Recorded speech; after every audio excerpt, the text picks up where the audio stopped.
There we go. Now we're live. We're back. Oh my gosh, I take a week off and I forgot how to do all this like streaming stuff. I don't remember anything that's going on. I had to reset everything when I came back, which is why we're starting just a couple minutes late today, but that's okay. Hello, I'm Enviro Boy. This is my channel. Thank you. Thank you, Exact Approach. I appreciate that. I'm very glad to be back.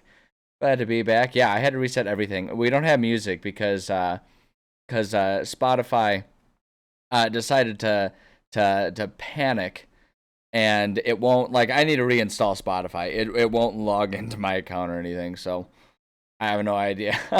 Exact Approach, thank you for the Prime subscription, and that makes you like the first person ever that subscribed to me. So well done. You win. You're the winner of everything. Uh, no, I appreciate that. Muffin Queen, good to see you. Good to see everybody. Yeah, no, it's weird. It's weird being being back and like coming back to the affiliate thing. I wasn't really expecting to go into vacation being excited about that and everything, but hey, we're here now. And I don't know what I'm doing. I don't know what any of it means. It's gonna be a train wreck and a complete and utter chaotic explosion of I don't know what I'm doing, but what else is new? We're here. At the very least, I'm well rested, kind of well rested. It was a great vacation, uh, and it's been, it was fun. Went up north, did a lot of hiking, got lost in the woods at one point in time. It was great fun. Uh, it was great. No, I had a great time, and now I'm ready to be back doing stuff. Uh, and yeah, we're here. We're here. How have the games been going? Assuming on topic in the D&D games, they've been going good. They've been going really good. My players are they're having fun with this campaign that we've been working on. I switched my campaign writing to be the one that I actually run because time is short and I kept running out of time to prep my actual game. So now we just do that on stream. And they've been having fun. They've been getting their butts kicked because they wanted me to up the ante, so I did it. And everything's all kinds of difficult for them. It's been great, and the one that I'm a player in has been lots of fun. We had to start a new one because we had a bit of a lineup change with our players and everything. So we started a new one, and I have a new character. He's a bard named Jake Blake. Um, and it's a little transparent, probably what kind of personality he has. It's great. He's the comic relief. He tried to befriend a dragon wormling and promptly almost got killed during our last session. So it was a real good time. It was a real good time. Everything's been exactly as perfect as you would expect it to be. So no, things have been really good. I'm glad to be back. I'm stoked to see you guys. And yeah, here we are. So I don't know. I suppose I'll stop just blabbering about it and actually get ourselves going here. See if I remember how to do whatever the hell I'm supposed to be doing here. Let's go to our live stream. Whoosh. Here we are. Great. Okay. At least OBS is still intact. Spotify has just decided we don't get music today, but that's okay. That's okay. Everything else should work just fine. Yeah, Chaotic Comedy is great. It's honestly one of my favorites. I love it. I love it. It's why things like Monty Python are just chef's kiss for me, just perfect right there. So, no, it's good stuff. All right, let's see here. My goodness, I need to warm up and remember how on earth I'm supposed to write things. So let's go ahead and do what we usually do and work on our on our imbibement stuff here. Because I don't remember how to write, so it's gonna be great to just warm up with some stuff. Always love the bards. Yeah, I've been having a ton of fun with the bard because whenever I play, I do my best to do a character that doesn't require thinking and effort. So I pretty much always just play like a fighter or a barbarian that just kind of goes in and smashes things. But this time I was like, you know what? I want to try something different. So I've built the bard and I'm intentionally building and running the bard in a way like I am doing my best to refuse to do damage. I will only do battlefield manipulation and buff slash debuff. I'm doing my very best to never deal a point of damage if I can. I built it into his character where he used a spell scroll of like fireball or something early on and killed the creature and was like mortified by having killed something. And so now he like refuses to do any damage at all because he felt wrong killing things even though it was an enemy. And so it's been a really fun challenge trying to play a character that will do absolutely no damage, while still keeping it like interesting. And I've been having a ton of fun with it. So it's like I get the sense that some of the players are a little eye roll about it from time to time when we're sitting there and all I'm doing is just like casting like guidance and stuff like that again and again and again.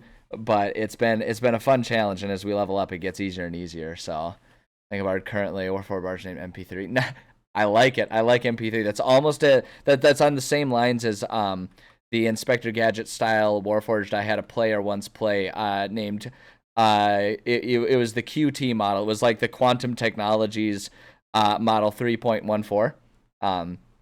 Classic right there, Cutie Pie. He was great. He hated when you called him that, though. He was QT 3.14. What subclass? It's Pathfinder. So I've been, and we're like still super early. I can't remember exactly what like the terms are, but I know I use occult magic, and that kind of stuff.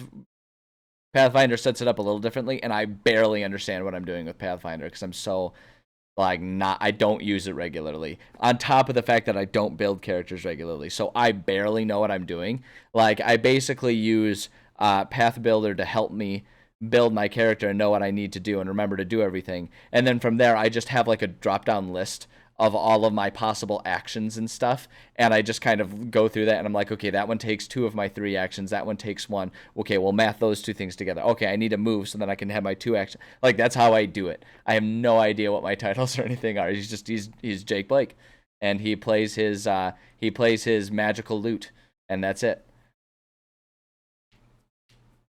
Pathfinder, yeah. Pathfinder definitely can lead to a lot of analysis paralysis if you're not ready for the number of choices and flexibility that it offers. If you are interested in that, it gives you, it's beautiful, it's wonderful. But if you're not ready for that, it definitely has that analysis paralysis effect where you can very easily get overwhelmed very quickly and not understand what the hell is going on. Which is definitely me many evenings when we play. And it is tons of fun. I have a ton of fun doing it. But yeah, I don't know what I'm doing. I never know what I'm doing. I know generally speaking what I want to try and do, and that's about it. So, okay, let's see here. Let's do some magic. Let's make magical things. We're working on our abjurations. We're getting close to being done with the abjuration spells. Like we've been making progress on this. I have no idea where we left off. I know we're in the 8th level spells. I don't remember if we have any more. But we just keep going, right? Let's see here. Okay. Mind blank. I don't think we've done mind blank yet. We have not. Okay, this is going to be great. Just the title alone. We're entering territory where I'm super unfamiliar with the spells because not only do I not make characters, but it's rare that player characters will make it this deep into a campaign to have this high level. So we're like, even though I've been a DM for years, like I have no idea what's happening. So this is gonna be great. Let's turn this so basically what that means is I have no idea what I'm doing, but I'm gonna pretend like I know exactly what I'm doing, and we're just gonna fake it till we make it. That's if you haven't figured it out, that's my approach to most things that I do in life, let alone just on here. Streaming, DMing, I don't know. Use the spell 6 or higher. I think that's true for most people. I think most people's experience is kind of capped at like 5th level spells, and they like don't know what goes on beyond there. Which is why I always laugh when people are like, oh, can we start this campaign at level 20? I'm like, you don't want to do that. You'll have no idea what you're doing. You don't want to start that high. You're going to be so confused and lost. You're going to have no idea what you're doing. Like, half of the point of stepping up and starting simple is so you can learn your character. Even why with experienced players, I much prefer to start at level 1. I know they get kind of bored with it, but I'm like, listen here. Captain Barbarian over there is playing a warlock. He's not going to know what the hell is going on. I'm not letting him start at level 5 with like 3 levels of spells, not knowing what even the cantrips do. Okay, we're going to start simple and we're going to learn our way up there. I'll give you lots of experience points. We'll level up fast. It's fine. 5e, Call of Cthulhu, and Cyberpunk. I haven't played the Cyberpunk game. I would love to. But Call of Cthulhu was actually the first one I ever played. That was the first tabletop I ever played. Was Call of Cthulhu. I had a friend who was like super goth in college and wanted to play Call of Cthulhu, and I was like, I don't know what this is, but that sounds like fun. And now here I am. So, mind blank. All right. And then let's just go ahead and paste it, and then let's see what we got here. Oh gosh, all this extra stuff. Ugh, citing my sources. What is this? High school? Am I right? Gah. Okay. Until the spell ends, one willing creature you touch is immune to psychic damage. Any effect that would sense its emotions or read its thoughts, divination spells, and the charmed condition. The spell even foils wish spells. Ooh. Or affects a similar power used to affect the target's mind or gain information about the target. 100%. The only acceptable item for this is a tinfoil hat. 100%. That is the only imbued item I will accept with this.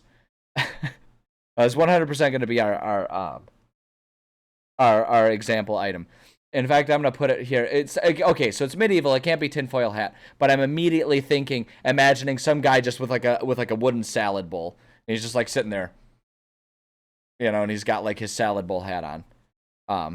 So I'm gonna say the protective salad bowl.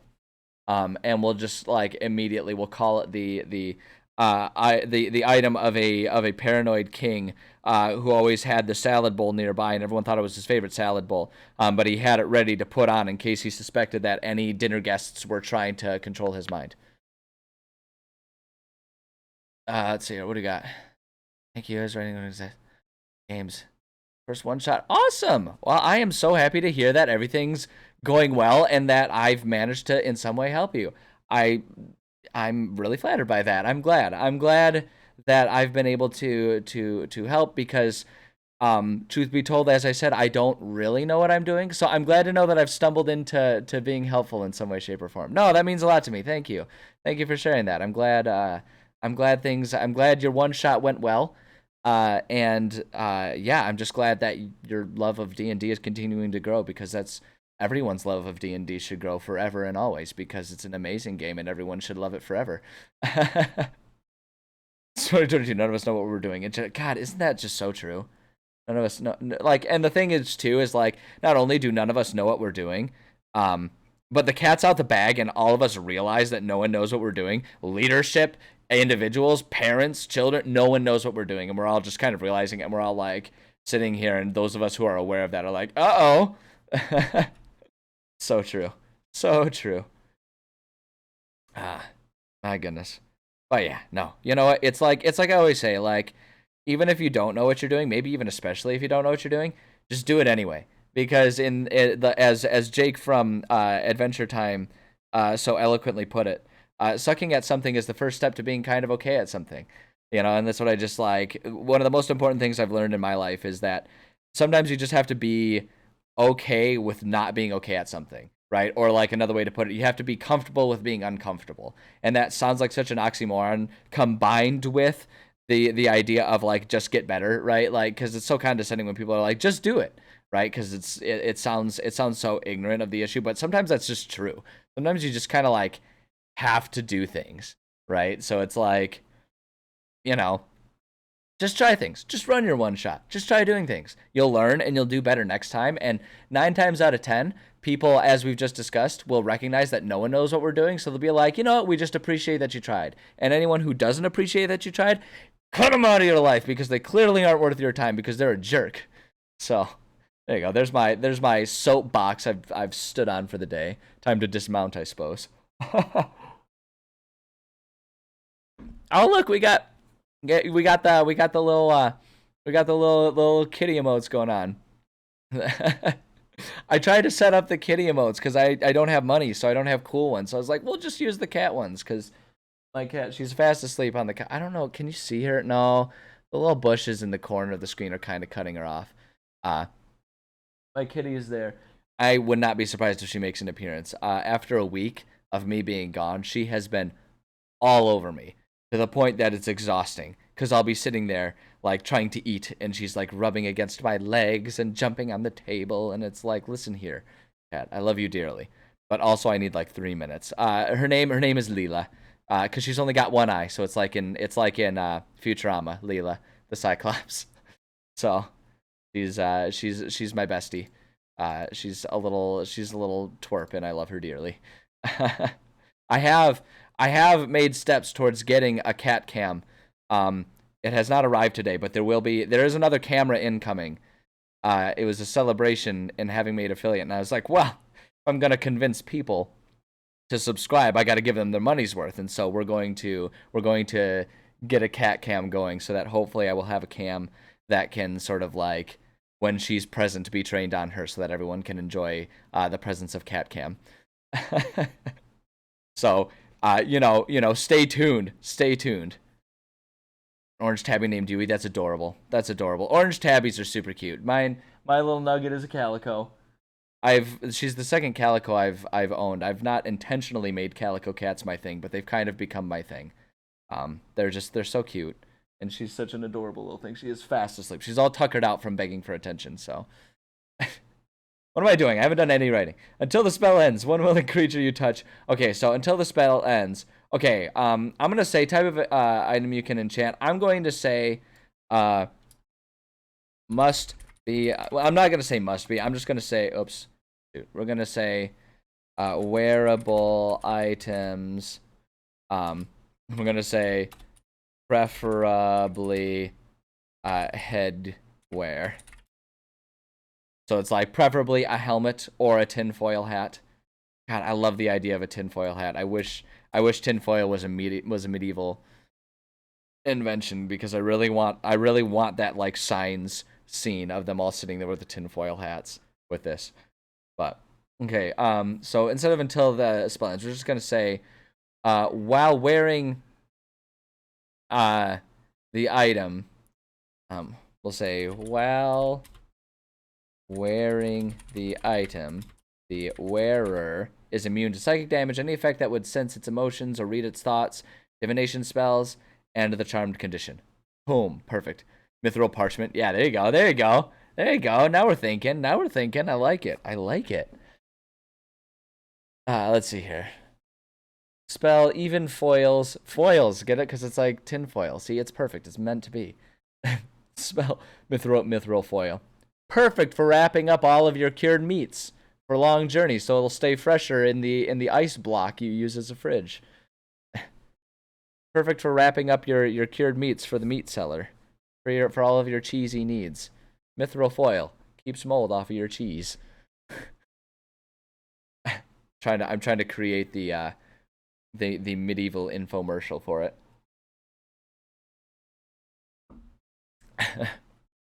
Okay, let's hear. Spell even foils, wish spells, and spells or effects of similar power used to affect the target's mind or gain information about the target. Honestly, that's perfect. This one's a real easy one. I like it. Way to ease my way back into having to write stuff. I wish I could say it was intentional. So I'm going to, because, who could prove otherwise? Yeah, right? See, exactly. See, you get it. They even use foil in the spell. You get it. You understand. Like, it's gotta be there. No problem, Muffin Queen. I appreciate the lurk. I do appreciate it. Alright, let's see here. How it's cast, it's not just, you just wear it. This is irrelevant. We're just gonna cut off. Range, we're just gonna make this range. We'll just say contact, like the person wearing it. Duration is NA, it's ongoing. Attack and save, NA, we don't need to worry about that. Then the only other thing is imbibement type. We're gonna call this passive, because it's always there, so we're gonna call it like passive buff is what we'll call it, because it's passively always there. Passive being something that's always active. Active being something that like you have to actively trigger for it to happen. Whether it's like, sometimes like with good ones are like with attacks. So it's like if your sword is imbued with something, and like if you attack a certain way or whatever, it'll do that. I think that's perfect. Any additional notes? I don't think we need to worry about additional notes. Bing, bada, boom. Perfect. I like it. Yeah. The only other thing that I'm thinking I might want to add, just because So the one problem with doing these things as ongoing, right? So, I mean, we can look at our spell as it is. The duration is typically 24 hours. Um, so in a lot of ways, I don't really think it's something to worry about because someone could, in theory, constantly have this uh activated on themselves, right? Someone could just like every day cast it on themselves and have it there. Um, so like, I don't know that we need to worry about this, but sometimes with these types of things where I'm making it so it's just like as long as you wear it, it's always active.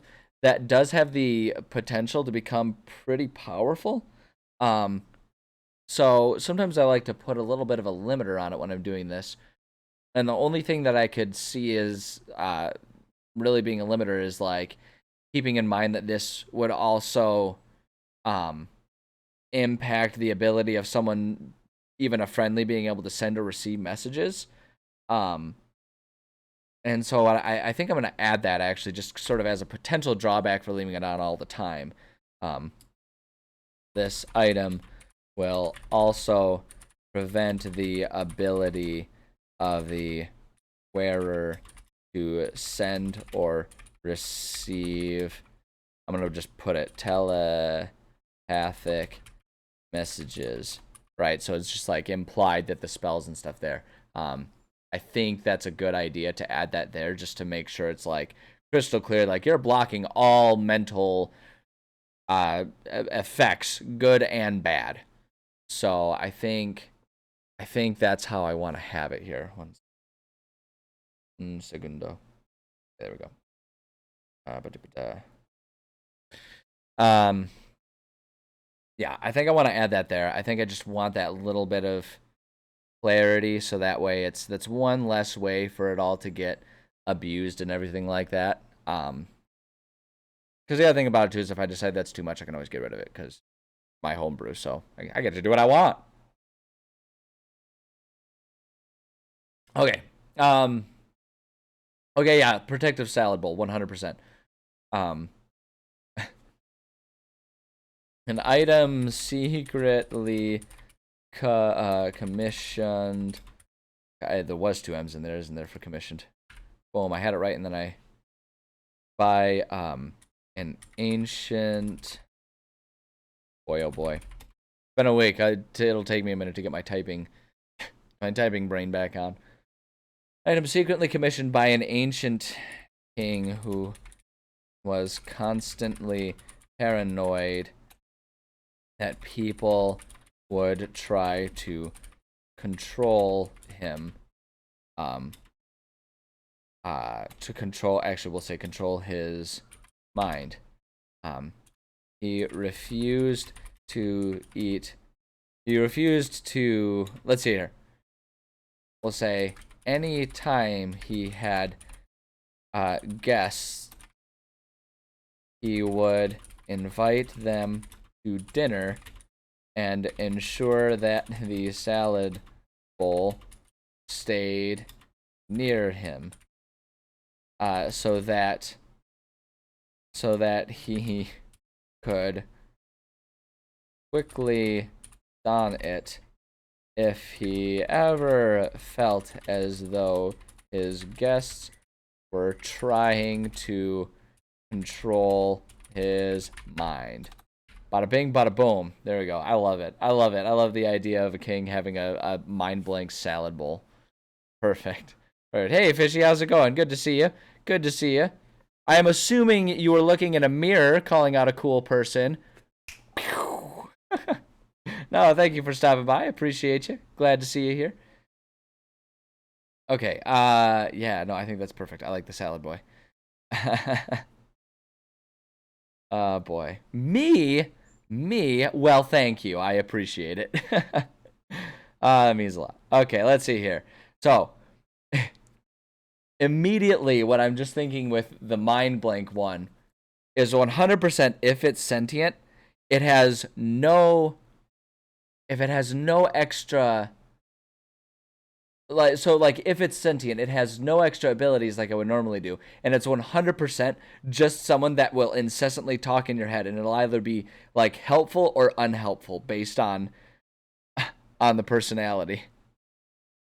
Summarize what's going on. Where so as warm up for our writing, we'll eventually dive into our campaign that we're working on. But right now, we're just working on our imbibement handbook thing, our rune project for D&D, where we're turning all of the spells into rune enchantment style things, and we're working on the mind blank one, which is a lot of fun. But yeah, I'm thinking if it's sentient, all of them are it's just personality. No, but like the benefits are just the benefits slash drawbacks are just 100% that it talks to you in your head. It's like the Sorting Hat. Like it can oh, that's even better. It's like the Sorting Hat. If you've got a hat, it can talk outwardly, but it can also just talk into your brain. I love it. I love it.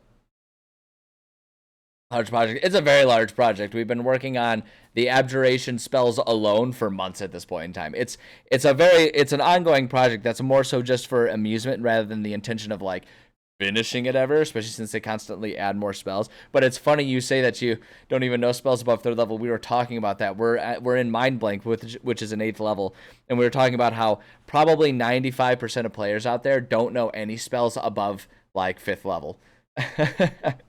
Because very few campaigns would make it to that point. So you are in good company. I promise you that. I promise you that. Okay, so yeah, so if it's good, well, here's what we're gonna say. It can talk outwardly and inwardly, and it doesn't offer any benefits, any bonus effects. It just has a personality and converses. So we're going to say, will say compliments to the wearer and his slash her friends. Boom, there we go. If it's evil, will shout insults to enemies and also whisper insults to the wearer so that the wearer can shout them and sound real cool. Boom, there we go. So it's like he's not whispering insults about the wearer to the wearer, but like he's like, hey, you should call that guy. You should call that guy a drunk because like you can smell the alcohol in his breath, and it's like you do that type of stuff. Like it's perfect. I love it. Making a video, definitely focus on your stuff. I'm honored by the fact that you would want me as background noise. I appreciate that. No, definitely focus on your project. I understand well the need to do that for sure.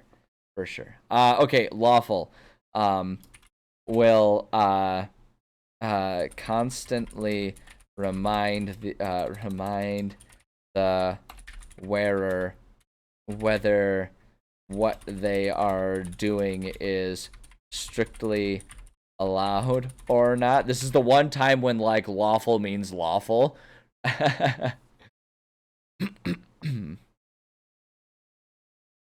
With warding bond. Yeah, we can pull that up. That was a long time ago. I don't even remember what I would have done for that one. Yeah, we can pull it up. Hold on. Let me finish this and we'll pull it up. Why not? Like, what's the point of writing something if we're never going to go back to it, right? Let's do it. Chaotic. Just sorta has Tourette's. Let's see. It's a proper name, right? Tourette's, is that? Yeah, there we go. I spelled it right. It's just a proper name. That's why it's there. Just sort of has Tourette's. It just kind of shouts stuff randomly. It's chaotic. It's fine. Anything else? I'm just gonna put a note. See, this is like the first time that I'm actually gonna use the anything else for the personalities. None of the personalities has any bonus effects. It's just a very talkative item. Boom, there we go. How's it going, Kaldar? Good to see you. Good to see you here. Okay, let's see here. If cursed. Oh, this is gonna be great. Oh boy. So the problem with these really high level ones is it gets difficult to think about what an extra powerful effect would be, because it's already so powerful. My thought is that it creates an aura so that anyone directly next to it can also have their mind sort of protected, or at least have an advantage. Ooh, maybe we can say that it has like advantage on saves against psychic damages / effects and stuff like that. So we're doing another one of our runes like we always do, and then after that we're gonna go ahead and do some world building, continue working on the campaign I'm running for my players. But right now we're working on turning Mind Blink into a rune. So yeah, I like that. Creates a protective aura around the wearer so that any psychic effects, you get a free deception attempt to feed them wrong or bad info. Ooh, that's kind of an interesting idea. I like that idea too. Oh, I like that one even better. Yeah. That's a really good idea.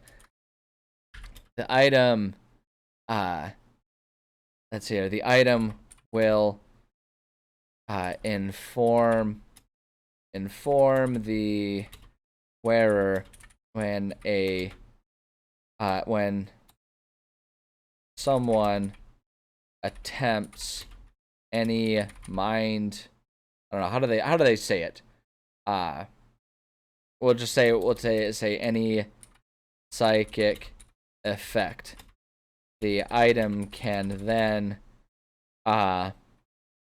feed the item then gives the wearer the chance to feed how do I want to word this? Because it doesn't even have to be like a lie per se. Chance to give the attacker information of their choice. It's not even information. We'll say information / feedback. Feedback of their choice, and we'll say I guess the way I want to do it is, yeah, I like the way that you've got it where it's a deception. We'll say player makes an, we'll say opposed deception check against the, I'm going to put attacker in quotes here because it's not necessarily an attack, but it's like we know what we're talking about. And I'm going to do the same up here.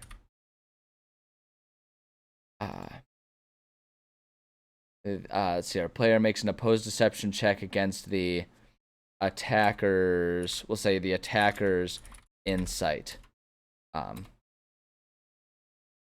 So it's like they make a deception and the attacker gets to do an insight on whether they realize that this is like intentionally wrong. So it's like, it's really fun because like it's a bit of a risk if they decide to do it, because not only, because like you could feed them in misinformation and they're there, but if you fail, not only do they not get the misinformation, but now they're aware that you're trying to feed them information.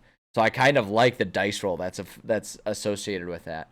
I feel like the problematic side effect here is going to be exactly that. We'll say if the attempted deception fails, the attacker becomes aware that their target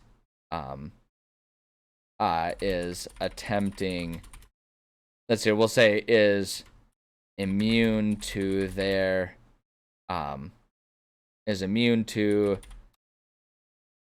psychic effects and is trying to fight back. So it's like you run the risk of tipping your hand if you do it. I like that. So now what it takes to remove, so this is a cursed thing.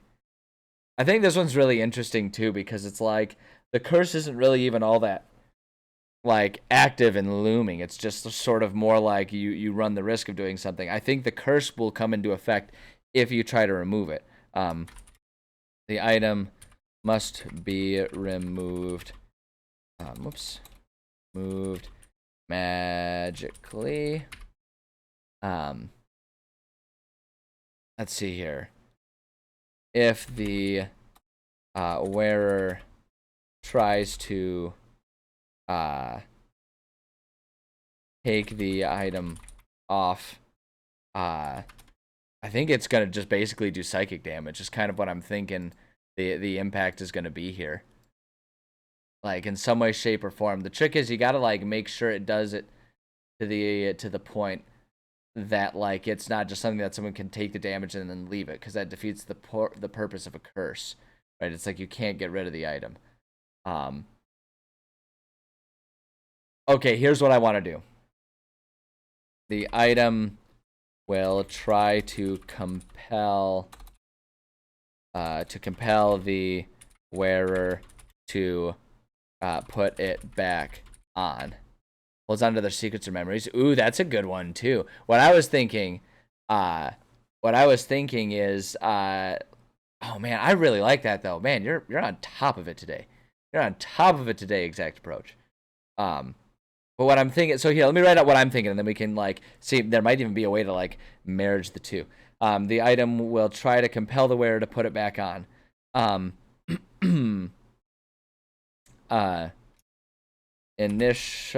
say initially DC 18. We'll say initially the wearer must make a DC 18 save to leave the item. We'll say each day that the item is removed, the DC that we'll say the wearer must make a new save with the DC increasing hold on, I want to just do this. DC 18, I want to make sure and clarify. I was going to do wisdom. With the DC increasing by 1 each day. We'll say if the player fails, they are compelled to drop everything and return to the item. So it's like if they succeed at leaving it behind, they can think they're doing it, but every morning they wake up and they like feel a stronger compulsion. And so it's like if they can travel a couple days and get someplace, they have to drop everything and return to it. And so it's like if they've been traveling for 2 or 3 days, they have to leave and go back to get the item. And like if they sold the item, they're compelled to go and buy it back or steal it back or something like that. So it's like the longer they leave it, the more of a mess it could be for them to go get it back, is kind of what I was thinking. But I do like the idea of the memories and stuff. It forces them to tell their secrets or memories, allows other people to read their thoughts. The opposite of its intention. Yeah. That's good too. You like the compulsion? Okay. Yeah, exactly. Like, so if like they leave it there and someone else takes it, then it's like, because like the thing that could be really interesting about that too is if it still has like the way I see it too, the curse could potentially impact multiple people at once, right? So it's like if they just like ditched, like if they had a stylish hat and they decided they hated it, and so they like just like threw it away to try and like beat it, and then some other dude walks by and gets it, then suddenly like we have 2 people that are gonna fight like possibly to the death over this one item, as they're both compelled to wear this item. You know, so it's like it's one of those items where it's so subtle. Again, like I say, I always try to balance like having it be a severe impact as a cursed item, but have it be subtle enough that people are willing to risk it. Right? Like they're willing to deal with that potential situation. So yeah, okay. Okay, so we're generally fans of the compulsion here. Okay. All right, because the other thing I was thinking is we could do, the other thing that we could do is the item could be smart enough, and we could say like we could really give it a one ring type of thing where it's got its own free will, and so it could potentially choose. We could say alternatively, or it could even just add it on too and say, any creature still.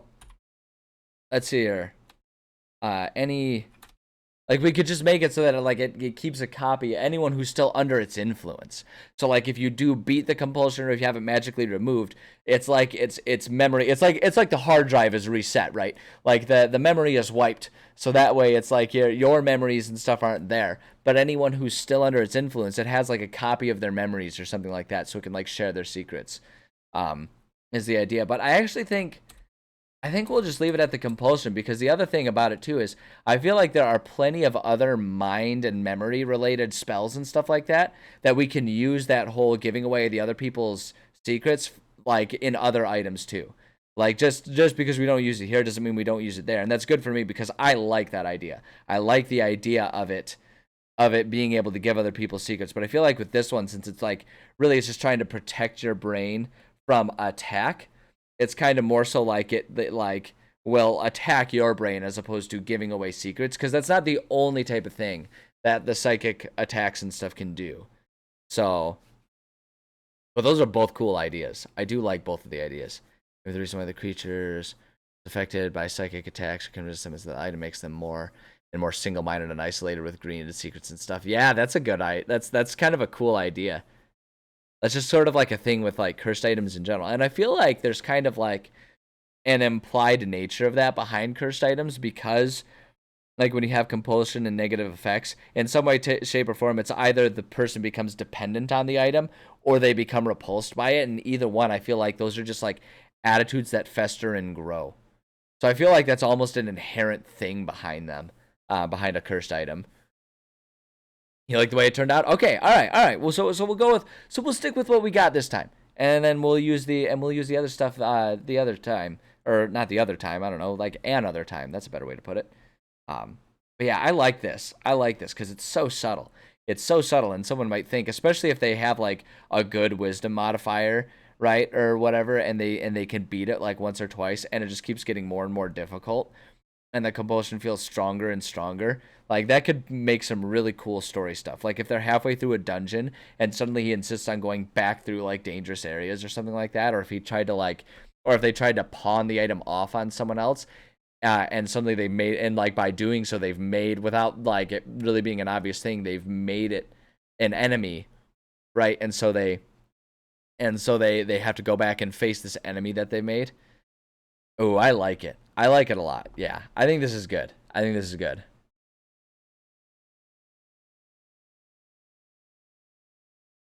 Yeah. The only thing I'm going to do is just for the sake of organization, I'm going to make that one there. I feel like that doesn't need to be a sub bullet, and we can kind of put that there. Makes our bullet format a little bit better. I like this one. I like this one. Primarily because I love the fact that we basically just made an in-game reason for people to like put on a tinfoil hat. Like quite literally if they had tinfoil. I think it's perfect. Ah, I love it. I love it. I love this project. This project is so good. A one-shot opening where the background is someone cast modify memory to remove the item from your memories and attempt to get it back from you. Still super compelled. Ooh, that's a really cool idea. So it's like they somehow took it off your head and then did modify memory.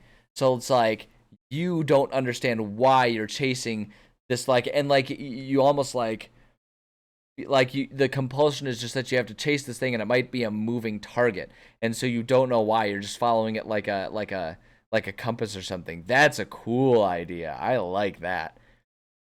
I like that a lot. Hotter and colder feeling. Don't know what you're looking at, but you know you need it. Yeah, yeah. Like you just have like this like radar inside of you that tells you to get there. And like as soon as you see it, like maybe you don't even understand what it is about the person who's got it, right? But you know that they have something that you need, and so like you just sort of like turn into a rage. Or like vice versa. Just kill a man for a salad bowl. So, like weeping, but also like overjoyed and refusing to let go of the item. The alternative is like for a one shot, you're guys that have been hired by someone to protect him, and all he explains is that there's someone who's chasing him. Like he all he says is he's like, look, there's this crazed guy after me. I need you guys to protect me from him. And so it's like they're just like protecting this guy who has, a hat, and but they don't know that that's what's going on, and this one person is chasing after and desperately wants it back, And like, especially if it's like the modified memory situation, the person was trying to get away with like a theft and it didn't work, and so he's hoping that like you as bodyguards will just kill the guy when the guy comes to try and kill him, and the guy doesn't know, and so it's like this weird mystery of like this guy who is attacking your client doesn't know why he's doing it. And so players can just try and decide, like, you know, you kind of like weave this web of them trying to understand, and then they can decide for themselves who they think is like the worst. Like, you know, who do they save their original person who hired them, or do they help the guy who the you know, employer needs protection from? Oh my gosh, there's so many cool implications. So many cool implications of this one. This is great. It's great. It's so great. This is great. This is real great. What was the one that you wanted to see?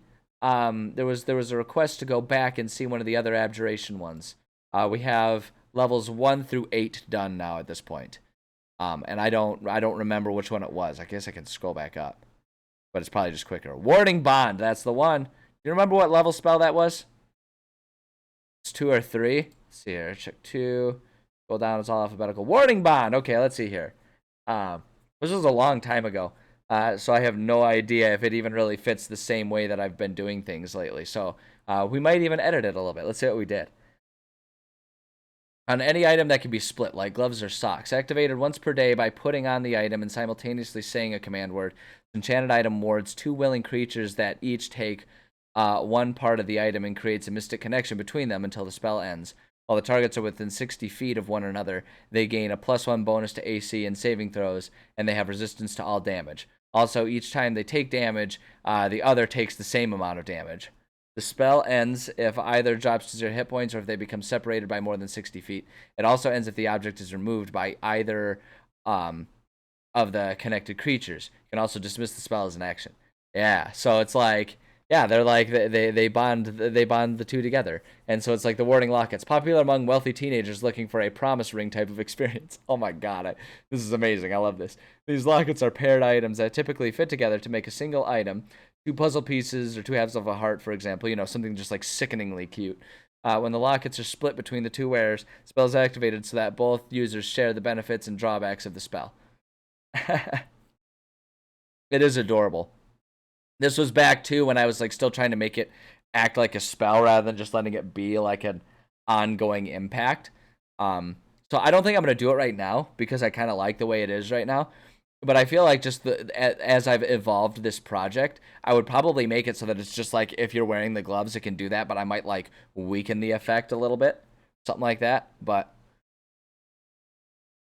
got used out of last campaigns. Want to see what the translation was. Yeah, I think it's fun. And it's like the thing about it too is like with these lower level ones too, it's easier to do like the you have to activate it.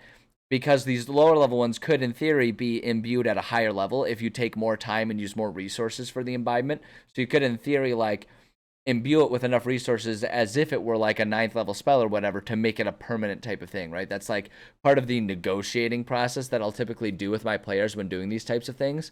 Because like I create these runes, but the idea isn't necessarily for them to be defined, finite, unchangeable.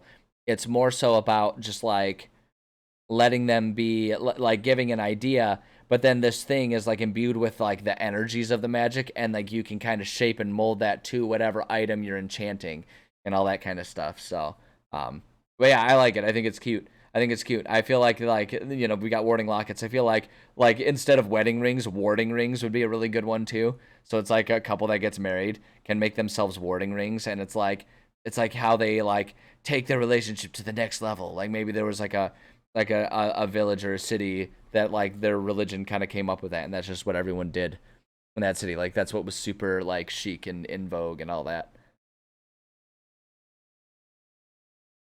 A ceremony at that point. Yeah, pretty much. You're not wrong. Oh boy. Good stuff. Yeah, I like it. But yeah, I really like this one we've made too. Mind blank. I think that's really good. Okay, here's what I'm gonna do. I'm experimenting with stuff. So when I come back, tell me if this was stupid or if this works out well. I need to refill my drink and run to the bathroom. And so now that there's like ads and stuff on my channel, I want to do everything I can for you guys to like minimize ad interruptions while I'm actually doing stuff. So I'm gonna like just make the call to do like I'm gonna take a minute and 30-second break, and we're just gonna run some ads while I'm going pity whistles. So that way it's like not just you staring at like a blank screen anyway. So we're gonna do that, and then when I come back, we're gonna go ahead and dive into our campaign. So I'm gonna give that a shot. Tell me what stupid ads Google Sense thinks you guys are supposed to like or whatever it is. I don't know. I don't know how this works, so we're just gonna guess. So yeah, I will be right back. I'm running to the bathroom. Enjoy this quick commercial break. I don't know. Maybe that'll be a great Saturday morning breakfast cereal. I don't watch TV with commercials, so I don't know how commercials work anymore. So I'm gonna subject you guys to my shameful lobbying for chump change, and then I'll be back. So thanks for your patience. I'll see you very very shortly.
And we're back.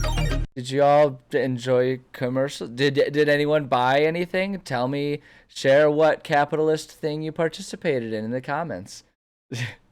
That's right. That's right. Yeah, there you go. There you go. If you want to just watch a blank screen instead of commercials, feel free to subscribe.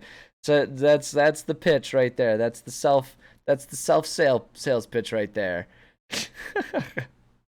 Oh my gosh, just part of me feels so dirty about it. I don't know. Hopefully you guys are all buttholes like me who use like ad blocker and stuff too. I'm totally that guy.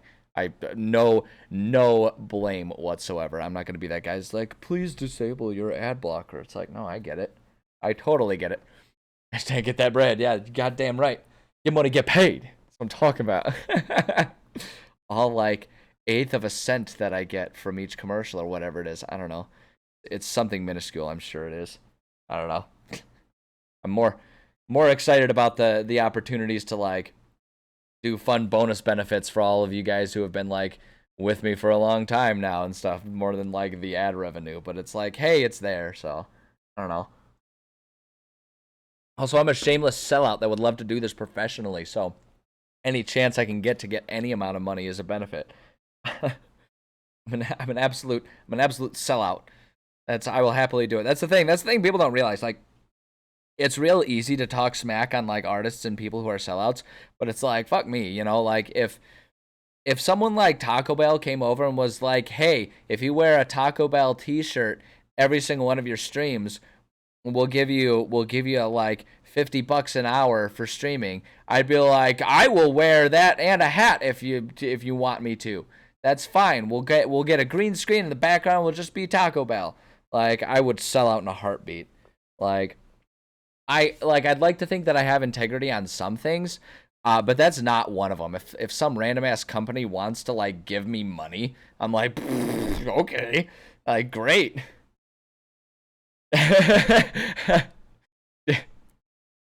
Tell you what, guys, I would not be the DM I am today if it weren't for Raid Shadow Legends.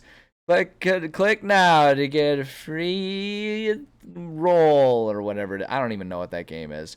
All I know is that they advertise more than anything. Like, guys, you want to know what really keeps me in tip-top shape for DMing? Dollar Shave Club, so that way I can have my beard all nice and shaved. Can you imagine me being a shill for Dollar Shave Club? Be like, yeah, I clearly don't use it, but you buy it. And I don't know why they sponsored me, but guys, I'm listening to my Raycons 24/7. I had them surgically inserted in my ears. Free energy brothers. Yeah, that's right. G Fuel. G Fuel. I drink nothing but it. Drink more. Just like watching me as I'm like completely destroying my physical and mental health for the sake of like commercial revenue. I would do it too. I would do it too. It's like I always say. It's like I always say. People can make fun of like hot tub streamers and OnlyFans, but like don't I mean if I got paid a six-figure salary to sit in a Speedo all day, I would do it. I would do it immediately. Like you guys cannot fathom how fast I would start up an OnlyFans if it was going to be lucrative for me to do that. You have no idea how quickly I would do that. Like, yeah, I'll get naked. I don't care. You guys want to see that?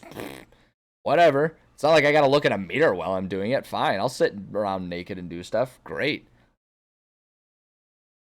Sounds chill. I mean, I'd have to make a significant amount of money. I'd want to be making full-time moolah for that, but still, I'm just saying, man. I'm just saying. Everyone has integrity until money's involved, and then suddenly we all turn into assholes. It's the argument that I've always said. Statistically speaking, everyone, once you become a billionaire, turns into a dick. Like that's just how it goes. In fact, a dump truck full of $100 bills in my driveway, as opposed to a few pictures. Yeah, exactly. Thank you. See, you get it. It's like, geez, oh, Pete's, man. It's like everyone wants to get on their high horse about stuff until someone gives you money to get you to get off said high horse. You got to get money, get paid, all right? And it's like I say, like I don't fault it. If I could sit in a hot tub and like just like stand up and bounce around a couple times, and people gave me money to see what jiggled, like yeah, check that belly. I don't care. My God, sounds awesome. Anyway, anyway, bye. Everyone, subscribe to me. That'll be one of the stretch goals. Subscribe to. If I get X number of subscribers, I'll get naked for you. That's the ultimate one right there. Oh my Lanta. Oh boy. Okay. Anyway, enough of me rambling on about what horrible things I will do. How in what horrible ways I will sell my body and character for the sake for a quick buck. We are on. We finished. I know we finished chapter 2, and the reason I know we finished chapter 2 is because I was really relieved to have finished it because my players are now in chapter 2. So we're like, that's why we switched over and we're doing this new campaign rather than the one that we'd been working on for such a long time, because my life is so busy, with like streaming, with coaching, with my full-time job and everything, that I just didn't have time to be writing to like another campaign in my free time anymore. So I'm doing it here because it's my stream and I get to do what I want. It's fun. Because then I can tell you guys stories about what my players do based on the stuff that we've written. But at any rate, we're on to chapter 3 now. And I did do a lot of like background work for chapter 3. Like in the evenings while on vacation, in the evenings, when we had downtime and everything, I spent some time working on some of the background stuff, just in terms of what I wanted the campaign to be doing, where I wanted everything to be going, and all that kind of stuff. Oh, and it doesn't look like any of them are in the audience, but sometimes they are. Any of my players who are out there, um, y'all best, learn how to separate meta knowledge from in-game knowledge real quick if you're gonna sit here and watch this, because I'm not gonna sit here and like ban you guys or anything. But if you're out there, like, no using these secrets to like speed run the campaign, okay? Anyway, um, but yeah, so I did do some background stuff, um, and so just to catch everyone up on sort of what I've done as far as that goes. Let's see, not that one. Yeah, so I've kind of broken it into three overarching quests. It's more so like three existing problems that our players will kind of be working on solving as we go through the campaign. Um, the primary one, like from their perspective, the primary one is saving the city. So we've discussed how in my world, it's a post-apocalyptic world. Um, there was the event called the Unhinging, in which all of the existing realms and everything kind of got jumbled up. Everything was all kinds of wacky.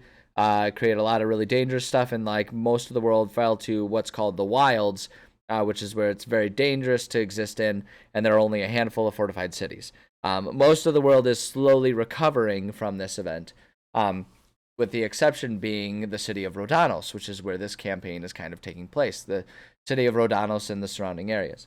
Um, Rhodanos is a dying city, and it's just like it's not recovering the way the rest of the world has been, and obviously that's problematic.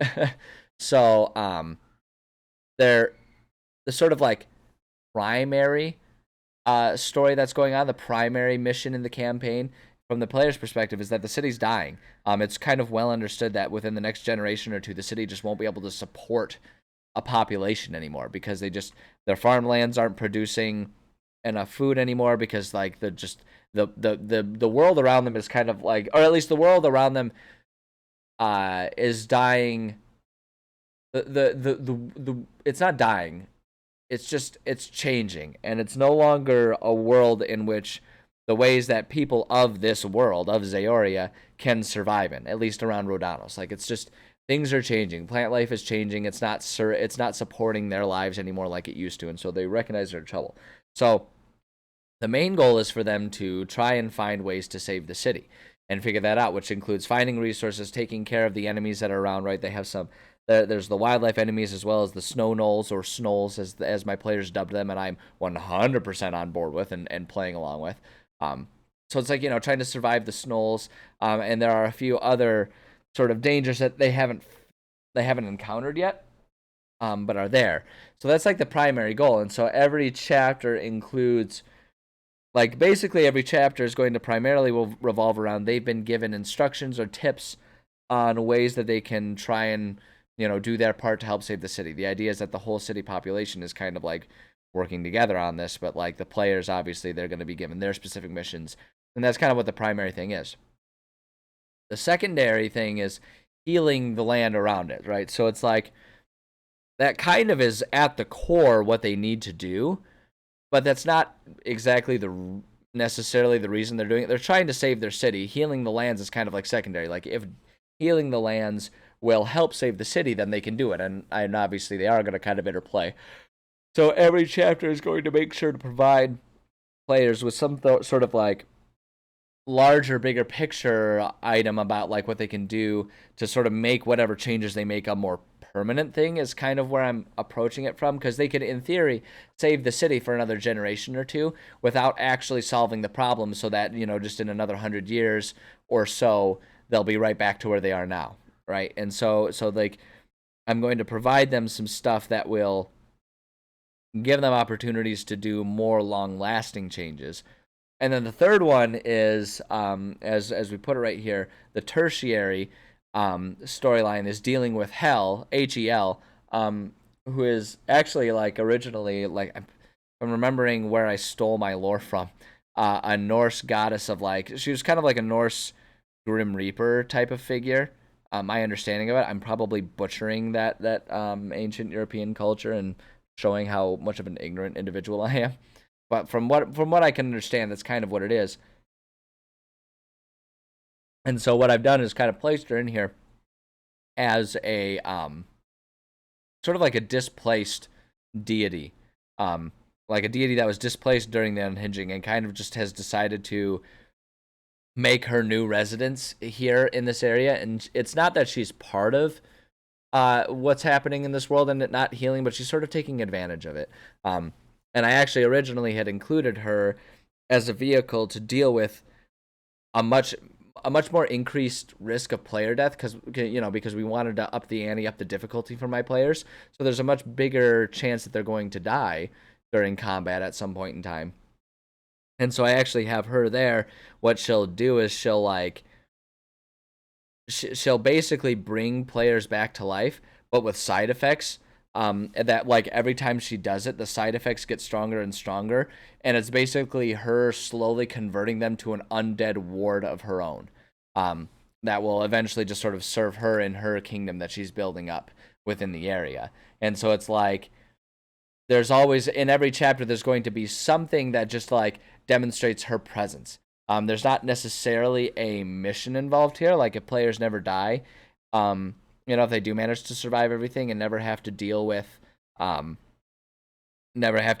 any sort of consequences from her or anything like that, like they never have to deal with saving someone's spirit from like slowly becoming her ward, then there might not ever be a part of this campaign, but there's always going to be something that shows that she's like present, to just sort of keep her present in there, and sort of it's more so to serve as an avenue for players to deal with the situation that might arise without anyone else within the city having a reason to know what they're talking about or help them with it, right? And so it's like a lot of it's going to kind of go down to they'll occasionally interact with another one of her wards in the area, someone else who's been like, saved from death only to become one of her slaves, or she has like different sites of influence, which are basically the graveyards of ancient cities, because she's like the Grim Reaper, and those are her sites of power. So there's going to be like opportunities for them to interact, either damage or enhance. If they wanted to make her an ally, it's fine. She's kind of like,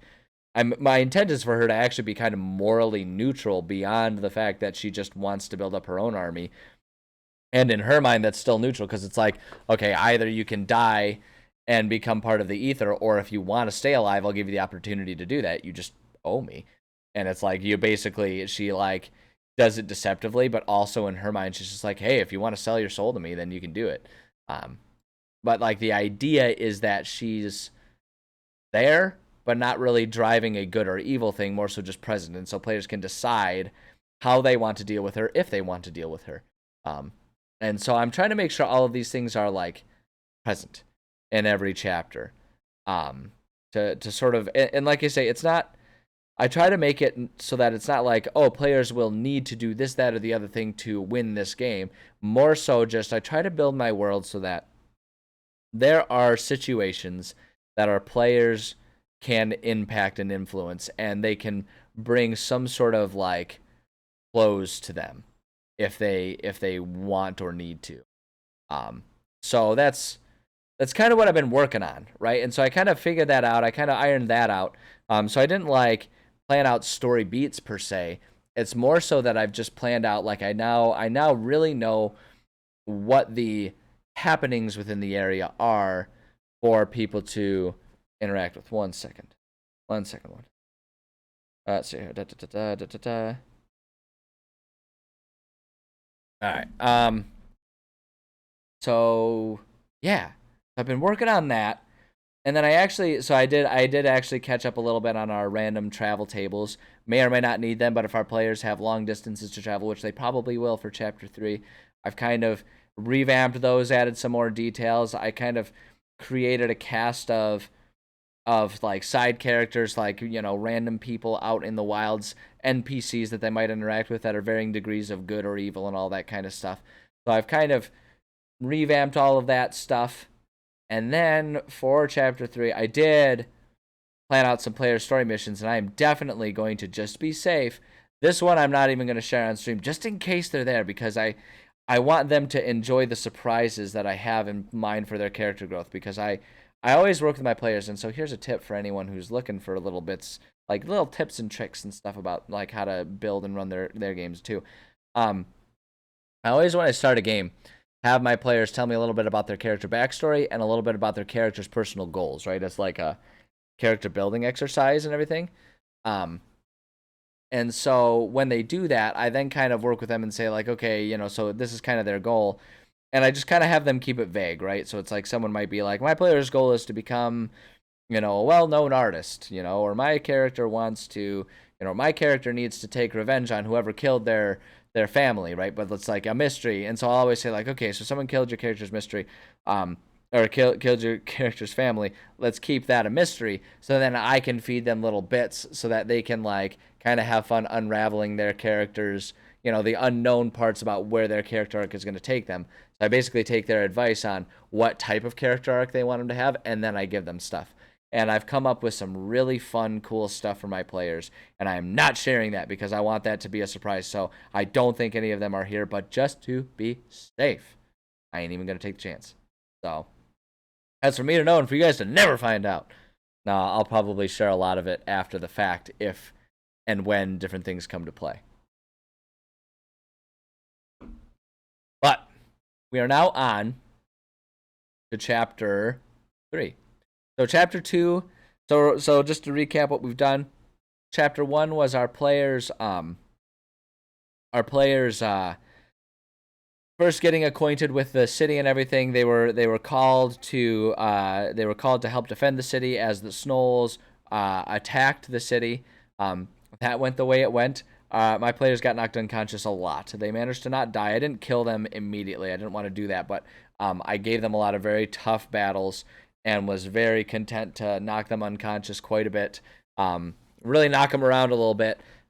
Because I wanted to offer an introduction to be like, yeah, this is going to be more dangerous than the last game we were running, because we started a new campaign, and all but one of these players are players that were part of that last campaign.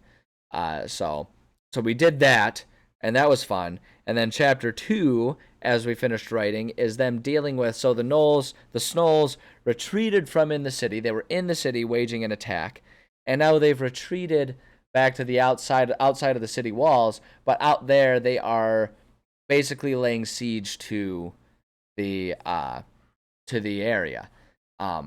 So we've established that stuff. And we've kind of set up chapter 2, how that's going to go and what some of the potential results are for all of that kind of stuff. So now we're on to chapter 3. So chapter 3, what I'm going to do is basically one way or another, whether it's directly because the players succeed at something or because one of the other groups, because the idea is that when our players do everything, it's not that our players are doing everything. It's more so just that they're given their orders while other members of the guard, other members of the city and all that are given their orders on like how to deal with the Snolls and everything. Hi Kitty, did you want to come up? Are you going to come up and join us? Psst. Come and say hi to everyone. I know you want to. There you go. There's a go Kitty. My cat's here. Unfortunately, our cat cam is not here yet, but I will turn this cam into cat cam. There she is. Say hi, Leela. Say hi. Yeah, there she goes. She's saying hi. I don't know if you guys could hear it because the microphone isn't actually on the camera. I know, sweetie. Good kitty. Are you going to be my editor? Are you going to come up here and judge all of the stuff that I do? Do you want to come on my lap? No, don't rub your face on the mic. Gives feedback. I don't know that it's the type of ASMR people really want. Kitty. Honey. Not really functional for you to just like stand on the desk right in front of the every day with this. Every day with this. My goodness, I know. Oh my goodness, I know. Cat. Oh my goodness, I know, Kitty. Do you want to be on my lap? Here. On my lap. Psst, psst. Leela, come here. Oh. He's like, no, I don't want the lap. I'm going to lay down elsewhere and be a general distraction and nuisance. I insist upon it. Kitty, come here. Come here. No, don't pace. Come here. I know. You hate when I pick you up. But stop Right now, you're just being an attention. You're being an attention-grabbing butthole, and we don't need that. We're trying to accomplish stuff on stream here. There. See, we've found contentment on the lap, and so she's going to sit here and judge me. So great. Anyway, so chapter 3, the orders that our players are going to be given is, regardless of how my players do it, the result of chapter 2 is going to be that the siege is broken and the Snolls will retreat. The city will have fought back successfully enough that the Snolls will run away back wherever their hideout is. And our players are going to be basically given the task of chasing the Snolls, and trying to figure out where they're setting up their base camp, where they're hiding, all that kind of stuff. And the idea is that our players can sort of decide exactly how they want to do it, but they'll be given orders to chase after the Snolls, and probably will just to make sure that they actually do stuff rather than be all like, hey, we found where they are, and then they immediately leave and don't do anything with the area. We'll say the orders are to do that, and then to like gather information about what their next move is, right? So they're gonna have to like do some sort of incognito, or if they want to just go scorched earth, kill everything, and collect up, maps and stuff like that, they can do that too. But they'll basically be given that order, and so they'll chase after the Snolls. And basically what I'm going to do is the Snolls are going to have set up one of their camps at an old abandoned quarry. And so so our players will chase after them, go to that quarry. That's always such a weird word to pronounce. Is it quarry? Is it query? Query? Query is a question. But it's fun with query. See, like, do you see what I did there with the title? I'm going to call attention to this because I was actually really proud of myself for doing this. Okay, I titled this chapter Chasing Quarry. Right, so it's like they're going to a quarry, but quarry is also like something you're hunting. So like, like they're going to a quarry, but they're chasing their quarry. Right? Right? Am I right? I mean, come on. Like, I don't know. I was pretty proud of it. Just saying. I was pretty proud of that. And I don't care if no one else thinks it's funny. I thought it was great. Oh, boy. Don't mind me just patting myself on the back here. But yeah, so they're going to go there. And so that's going to basically be what they're doing. They're going to a quarry. And their goal is to just try and figure out what the Gnolls are doing there. Figure out if like there are future moves planned. If they can damage the Snolls, they can always do that. So play is always to be celebrated. Thank you. See, again, you get me. I feel very heard right now. Thank you. I know. See, I told you it was a great idea. She didn't believe me that it was a great title. I know.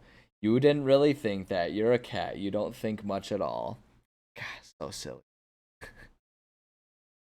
I know. Good kitty. Very happy that I'm home. Been all week here, primarily alone, except, whoops, now I'm the one bumping the mic. Primarily alone all week, except for when my cousin and her small children came to look after her. So basically, she was alone all day, except for when 2 noisy children showed up and disrupted the peace. So that's what we, that's the trauma that she had to endure, and that's why she's like all over me and really happy that I'm back. Are you gonna actually lay down on your blanket that I set out for you so that way you could have a place to lay down without pacing, but you always ignore it? Oh my god. Oh my god, this is a momentous occasion. Hold on. Look at her. She is going to lay down on the blanket that's on the L part of the L desk that I set up explicitly for her, and she continuously, regularly, every time ignores, because what is she? She's a butthole. I know, sweetie. You just curl up on your blanket there. I know that blanket. I made that blanket. I knitted that for you. You just lay down on that blanket. It's a perfect spot for you. Sorry, I just like we're celebrating. Just like wordplay. Good cat behavior is to be celebrated as well. Okay, so that's what this chapter is going to be. They're going to be going through this query, and it's basically just going to be a query that'll have lots of information and stuff that they can learn about the snow activity and all that kind of stuff if they decide to do exactly that. So kind of what we're working on. What I think I really want to do, so I've kind of come up with some like the history, and I've done a lot of like the background stuff, right? I've talked about sort of what'll be their main focuses and what'll be their secondary goals and all that kind of stuff. So we've got kind of different things that they can do. Let's see here. Be disrupted, the core will be destroyed, and then the other thing actually that I want to put down is there will be maps and other information about different planned attacks and locations of snow. Boom, there we go. Kitty, stop bumping the microphone, honey. You're causing people can hear the noise. Ela. You're gonna cause all kinds of feedback, honey. Stop rubbing your face on the microphone, please. Please stop rubbing your face on the microphone. You're very sweet and I love you very much. Why don't you just lay down and take a little nap or something? I know. This is what it's been all day, every day. It just demands constant attention. Honey, I have given you so many scritches. I've brushed you like twice today. You've gotten so much attention. Please just give me a moment of peace. She's like, no, I don't want to. I know, kitty. Now rubbing her head on my arm. Pay attention to me. Okay. So yeah, so we've kind of come up with those ideas about like I've kind of written down what I want it to be. So the next step is to make all of our battle maps and everything, so then we can add the details and start planting things in there. I have already gotten one of them done, but I'm hoping we're gonna have to find out and make sure that my cloud storage and everything has transferred it properly, because I did build it on my laptop at the time, and so it'll only be accessible here if it's properly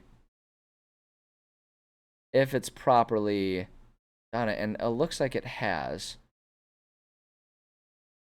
Go ahead and load that sucker up. Yeah, there we go. Now we're loading up a map. There it is. Okay, so this is the exterior of the quarry. It's obviously just gonna be a big pit. I put a lot of cliffs and stuff there. A little monotone or a monochrome is the way to put it. But I'm actually quite pleased with how this map has turned out. I think this is really good. We've got some areas here. I even thought to go ahead and put a few attached caves in here. So there's like these A, B, C, and D here are all attached caves that are like old parts of the quarry. So players can kind of like try and sneak their way around, giving them all kinds of resources. Set up a bunch of rocks above different campsites and stuff, so players can like think about dropping rocks and causing pandemonium. I've had requests from my players to like add more complexity to my battle maps, so that they're not all just like arenas with walls necessarily. So we've added some different like height factors and stuff like that, as well as adding these so they can have different disguises, different natural traps that they can utilize, and all that kind of stuff. So we've done that.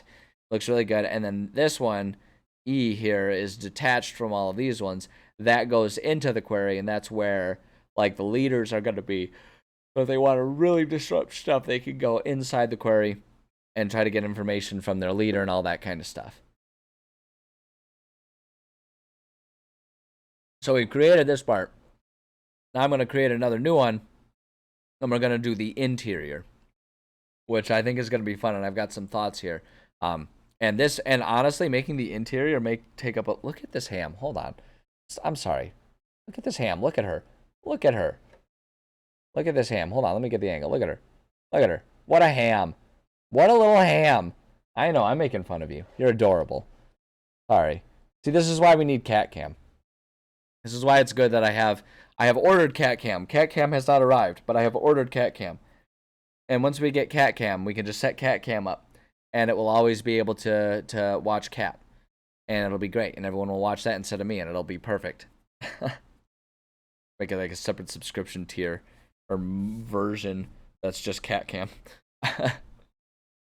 All right. Anyway, um, a whole separate stream. I'll stream to 2 channels. One of them will be me actually doing stuff, and the other one will just be my cat. And honestly, I think I know which one will be more popular. The cat. Cat is always more popular. That's how the internet works. What I am. Okay. Anyway, I've got some cool ideas that I want to do. So let's go ahead and start a new map. We're just gonna start a completely new one because I am kind of content and done with that one. And I just find it's easier to do a new one rather than I used to do like different levels, and different levels would be the different sections. But I find it's actually easier to just do completely separate ones just because it shortens load times that way.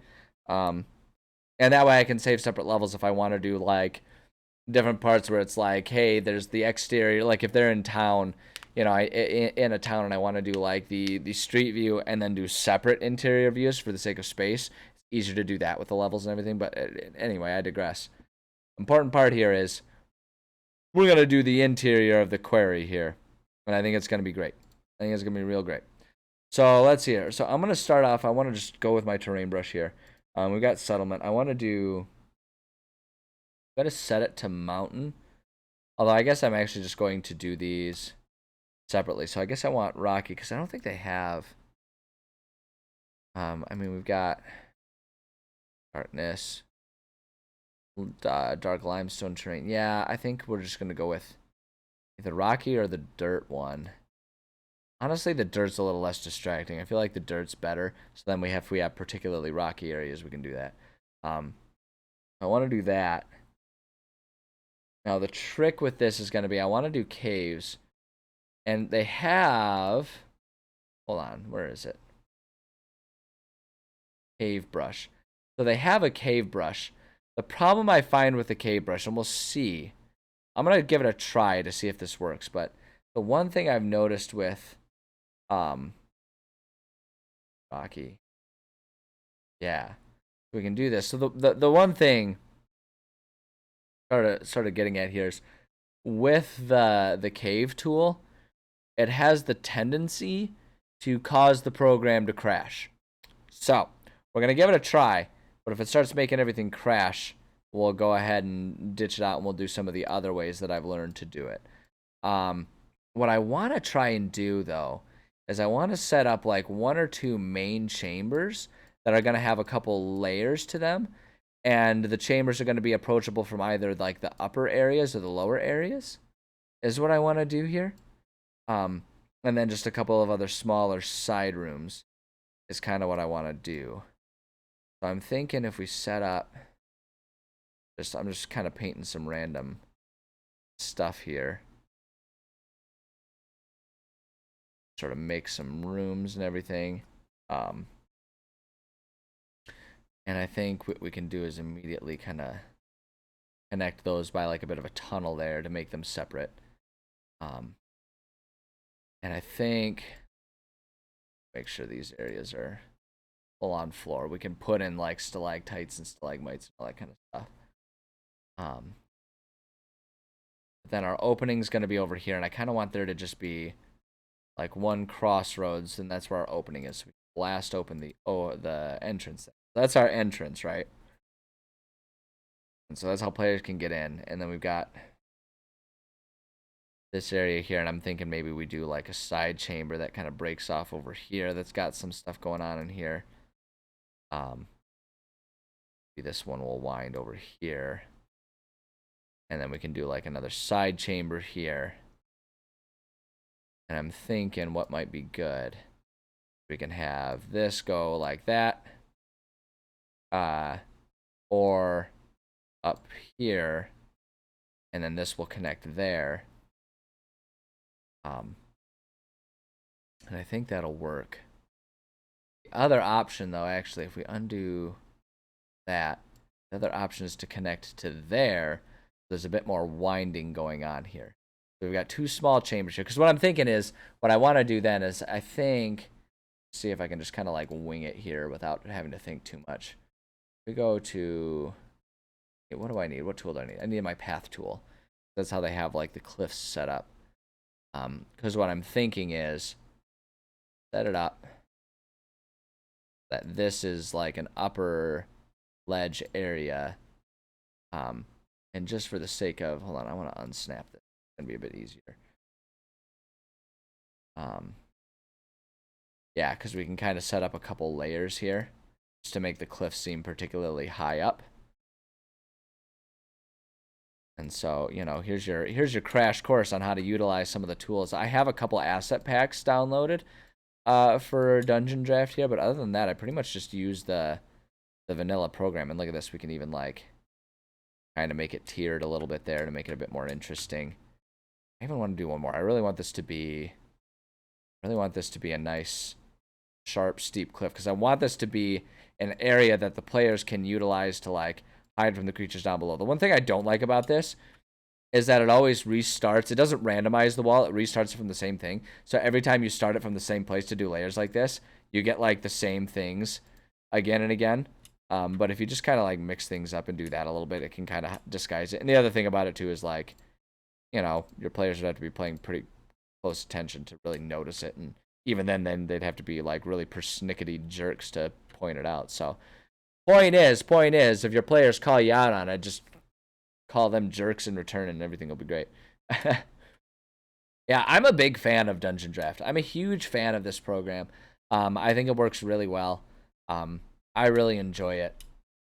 And it, like, the thing about it too that I always tell people is like, if you are playing, particularly if you're using the Foundry virtual tabletop system, and that's what my players and I do, this program plays super nice with it. Like, it will, you can create these to be interactable maps, and so it'll make it so that these walls aren't see-through. It'll handle line of sight and everything, and it'll handle the lights that I put in there. So it's gonna be, it's really, really functional, and I'm a huge fan of it. That wallet repeating itself. Yeah, that wallet repeating yourself. Yeah, I needed to make a wisdom save because you've fallen for the magical wall trap. And you're about to get sucked into the painting. Yeah, how's that for noticing things, huh? It was just going to be generic background, but now it's part of the game. So let's see here. So I want to do that. I think that one's good. And then what I want to do is I want to like have maybe the same thing happening up here. And I've got a couple ideas here. So let me just make another sort of layer here. And I want this one to be maybe a little not quite as tall. I'm going to do this and then do that right there. So we got a couple different layers there. And what I would like to do now is we've got kind of like our main chambers going on here. I almost even actually want to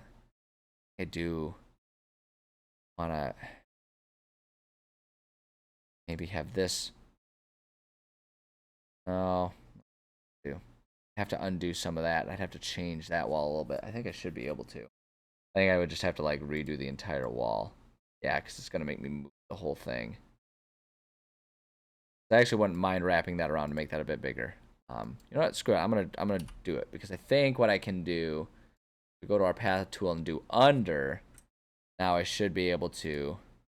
Yeah, there we go. We'll just put it underneath and still kind of do what we're working on. The good news about the way it kind of does that stuff is you can see kind of like what I'm doing over here, where it kind of has little layers, so it almost makes it look a bit more climbable, which my players have definitely taken advantage of that before. And I think that can be great fun. So I'm going to kind of do the same thing here. And I'm going to, boom, just make another tiered step right there.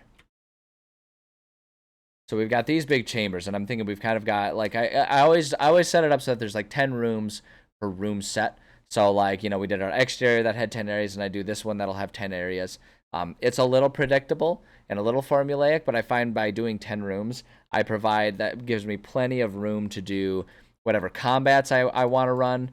And it also gives me the opportunity to, like, it gives me the space to do whatever combats I want to do, but then it stops me from doing what my habit is, which tends to be make like too many rooms and stuff like that. So it stops me from having like a big giant area of, you know, 50 rooms that all of them are empty because I didn't know what to put in there. So if we've got these areas, we can have like 1, 2, right? 3, 4, 5, 6. So we've got 6 areas here. And so I think I kind of want to break some of these up. And I think the way I'm going to do this is, let me see here. I think if I go to Pave Brush, I'm trying to remember if there's a way for me to delete. Like if we blast open, like we're kind of like removing stuff. I think if we do this, then Pave Brush, we can kind of create a few separate things. So now if we do that and we take our Cave Brush here and do that, like it'll kind of, well, I guess it's not, I guess that's not how it's gonna work. Okay, so let's undo some of these things. Yeah, okay, that's the issue that I'm running into. Undoing, there we go. Okay, so okay, there's one thing that I'm gonna do now though. I noticed that it was going just a little slow, and like I say, the blasting tool, or really just the cave tool in general, has the tendency to make the thing freeze. So we're just gonna go ahead and save this. Let's call this query interior. Save that. We're just gonna go ahead and save our work because it's happened. It's happened. Not only has it happened to me, it's happened on stream where I lose like 2 hours worth of work, and I just like sit there, kind of like somewhere between depression and disbelief that I would do such a silly thing. So here's what I kind of want to do. So we've got some pathways that are leading to these areas here. I want to try and find a way to put in 2 things. One, I want to subdivide some of these walls. All done laying there, kitty? Okay. You go ahead and just walk by. There's the cattail. What are you doing? Oh, are you going to sit down and like hit my keyboard with your tail? Wonderful. My favorite. So I want to try and subdivide some of these rooms, and I'm thinking what we can do is we can put in like some structures that would be like partway houses or something like that they would set up and construct inside, as though like that's the mess hall, and they like actually make a building with some like separate walls and stuff like that, or you know, like put an outhouse or something like that, so we can further subdivide these bigger areas. And the other thing that I want to do, and I'm going to work on this one right now, I'm going to make our brush size a lot smaller. I want there to be some more like secret tunnel type stuff here. That's not necessarily explicitly a secret tunnel, but like, you know, it is a secret tunnel. So we're going to just gonna wind some of these. I want to put one right there. So these are like really narrow tunnels that our players can go through. I want there to be a little one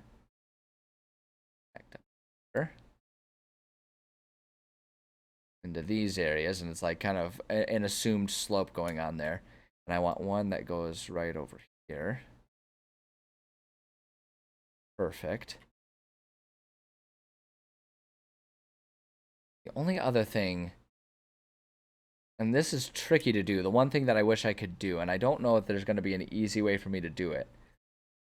I wish there was a way for me to do like a pathway that goes under. I just don't think there's an easy way to do that. Like, because it would be really cool if we could have like maybe the secret passageway connects under to that room and it goes underneath. But the problem is when I try and do it, it's going to intercept with this one, and there isn't a way for me to lower the layer or anything. The only way to do it would be to just like make a whole extra layer and just do like a staircase that it's like it goes down and goes up there. Because the thing is, like, I'm not even necessarily opposed to just like, you know, going like draw and stop and then draw and stop to get like visually the idea going there. The problem is mechanically that's going to be really prohibitive for the players. Like, they're not going to be able to move there.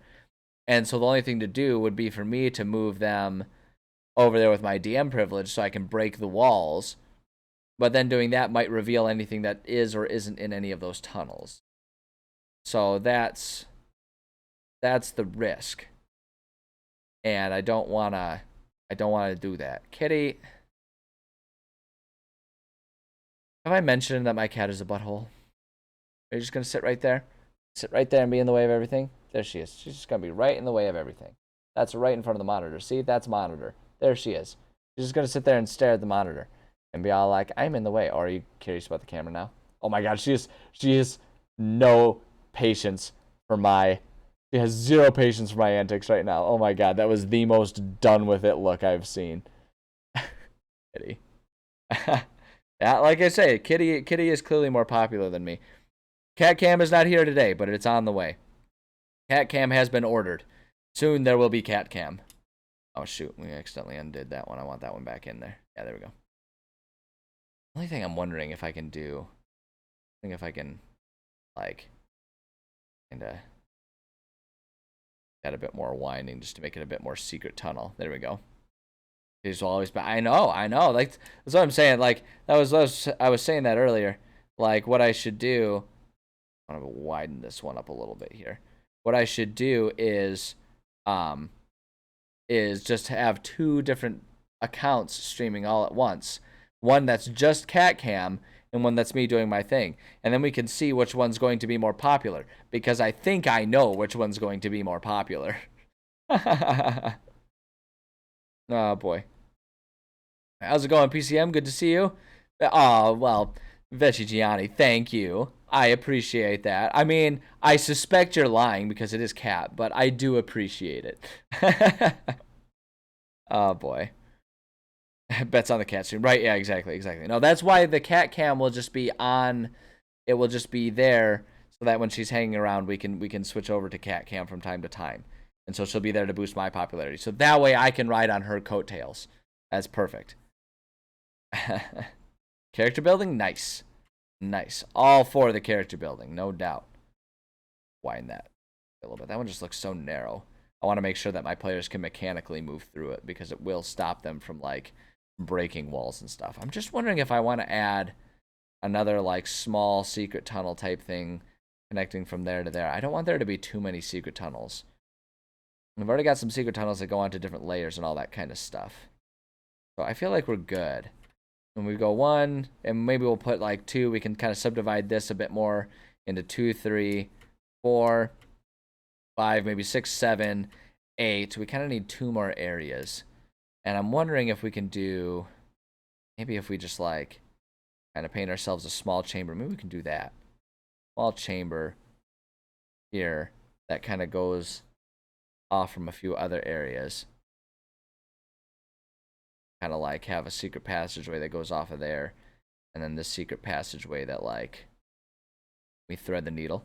Can we thread the needle? Ooh, I think we can. I think that's gonna work. Do that a little bit right there.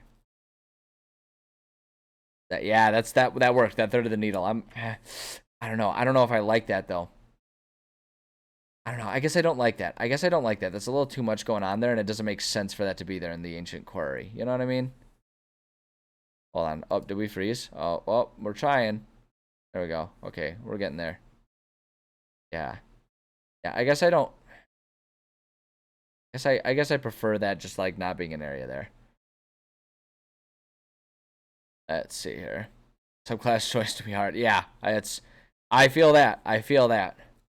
A big hole in the ground. I like the idea of a big hole in the ground. We will definitely add that as an idea. I like that. The only other thing that I'm wondering here is if I want to set it up. I mean, I'm just going to undo a little bit and get rid of all these secret tunnels here.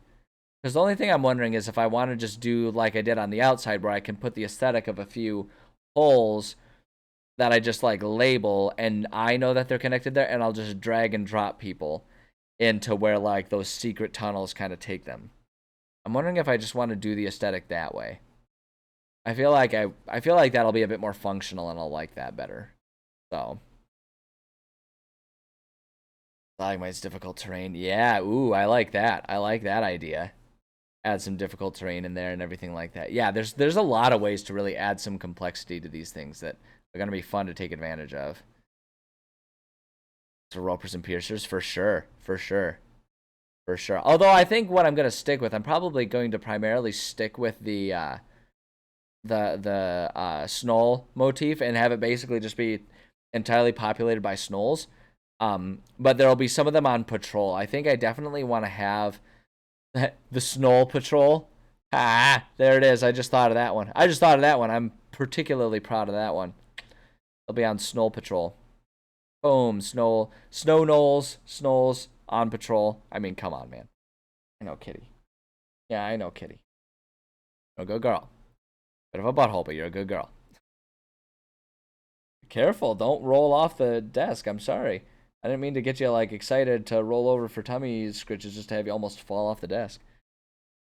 That's why we need cat cam too, so you can just see all the silly cat antics, the cantics, if you will. But all right. Anyway, yeah, I think. What was I? What was I thinking about? I don't even know what I was thinking about. Oh yeah, sticking with the Snoll patrol. So there's like some Snolls that are just kind of on patrol constantly. Plus, if we're gonna do that, we can kind of have some of these hallways serve as our different areas. So we've got 1, 2, 3, 4, 5, 6 in here, 7, 8, and then we can do like 9 and like 10 as like they're just being 2 patrol routes that are just described as like that's a patrol route that the Snolls might be on. I think that'll work. I want to see. Do they have rock wall? Yeah. See, here we go. So we've got like some rock walls and stuff. Some of the assets that I have downloaded for this, so we can like add some rock. Like it's a little, not quite as nice as the actual cave walls there, but we can kind of do that to like subdivide these areas a little bit. I'm wondering. So like, I wonder if I can just. I wonder if it'll look better if I just like straight up go with like the stone wall, right? And if we just kind of go like that a little bit, that almost looks better, doesn't it? Just to go with the stone wall, a little.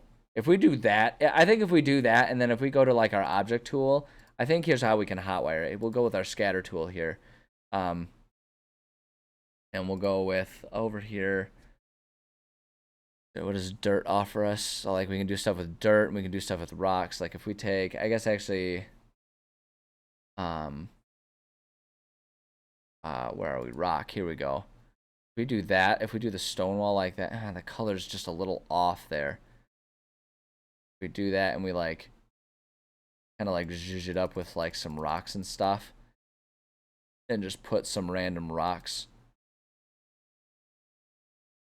right? And just kind of do something like that. I'll obviously do it better, but I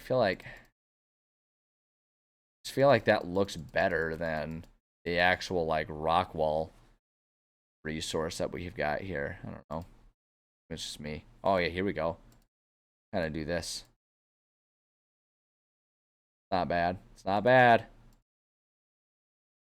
Imperfect, but sometimes you got to do what you got to do because there's not a way to just like put the cave wall there. Like you're either blasting out cave or you're like destroying the wall. It won't let you just like add a cave wall. It's really kind of frustrating, to be honest.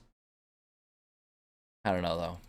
Let me just make sure that I'm not forgetting about another tool here, because if we do, rain brush won't do it for us. Water brush, yeah, that's not gonna help us. Wall tool, and I guess we could kind of do this stone. But is that color gonna be off? Color's off. Oh, I don't know. Concrete, stone, stone, rock wall, rock wall. I wonder if like that have an editable color. We just try to eyedropper. No, get the eyedropper tool, and then why are you not eyedroppering for me? Oh, oh my gosh, I'm losing my mind here.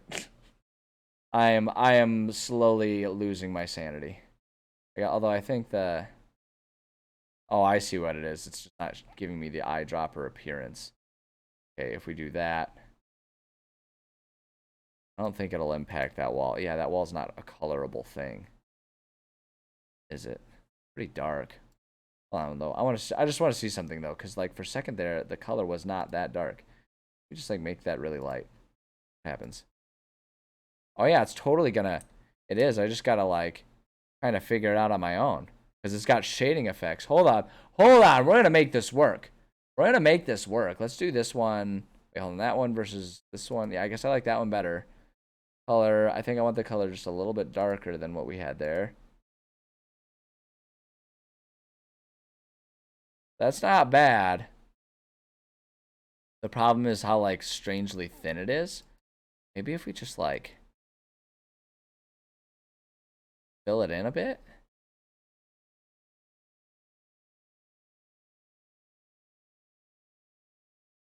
I mean, it's clearly not the same, but it kind of is invoking what I'm after here.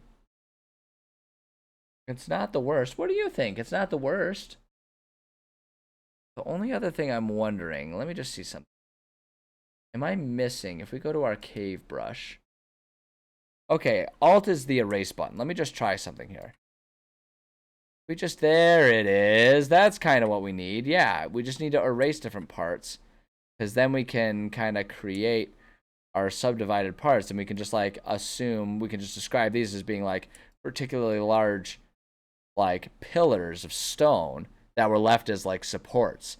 And so now that subdivides it, right? So we've got like 1, 2, 3 areas kind of like that. And here we've got this divided into just like a single pathway enough that we can just call that whole hallway one area. And we can just have like there being patrolling snolls and stuff there. Yeah, see? Kitty has now gone onto her cat tower. She got tired of me and my nonsense. And so now if we go ahead and just like do some erasing, right? We can kind of erase there. Erase that. Oops, no, I want to erase. Go. Erase kind of makes it look a little weird though. There we go, that's better.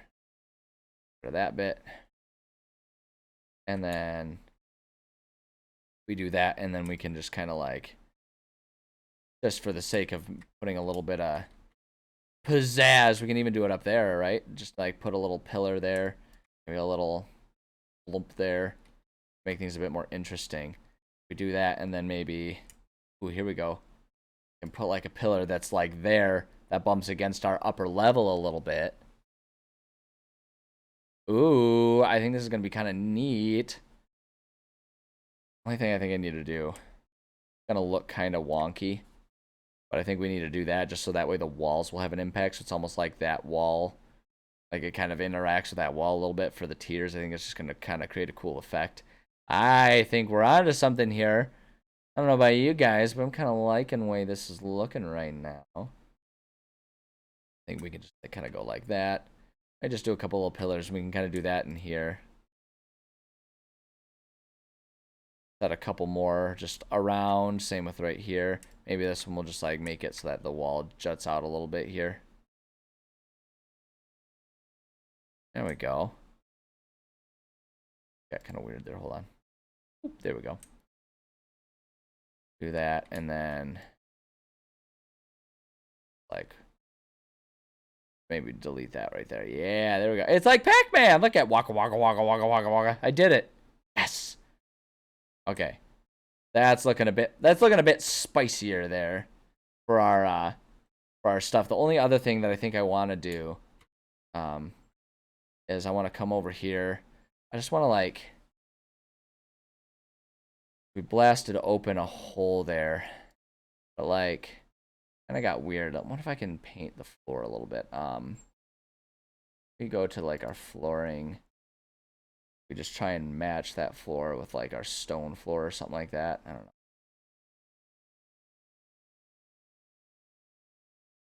I want to do a brush. I don't want to do a, not gonna let me do a brush. I don't know, I thought there was a brush tool. Oh, I guess not. Alright, well, because I wanted to like, yeah, no, that looks dumb. The wrong type of ground. So the only other thing I guess we could try and do is Go to our cave tool. We do the. Can we just like erase? Ah, there we go. That'll give us. Okay, there we go. So let's get our blast tool again here. Where's our blasting tool? Oh wait, we're already on the blasting tool. Haha. I know what I'm doing. There we go. That looks a bit better now. Looks a bit less weird because that opens up to the outside. Okay, okay, okay. I think we got that.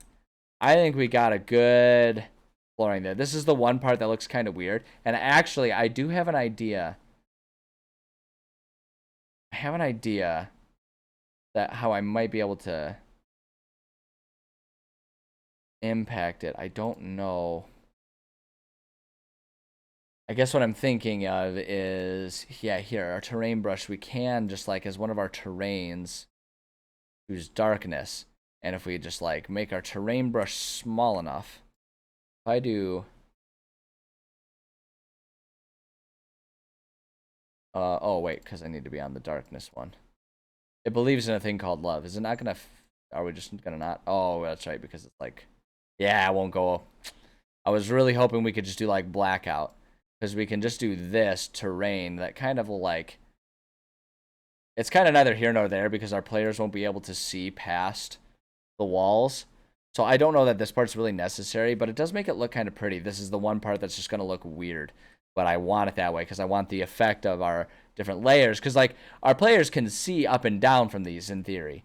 Up here is supposed to be a little bit harder to see, but there's not really a good way to do like levels and stuff. So this is the best we can do it. So I think it's going to be the way to do it. I guess I just don't know if I want to go through the trouble of like painting all of this area black. You know, it's like I see a red door and I want to paint it black. Well, it actually, oh yeah, because it's not even going to interfere. I don't even have to be careful about it. Never mind. Yeah, this is really easy to do. This is going to be the easiest thing to take care of. Ah! This will just make it look a bit more cave-like. And then what we can just do then is let's oops.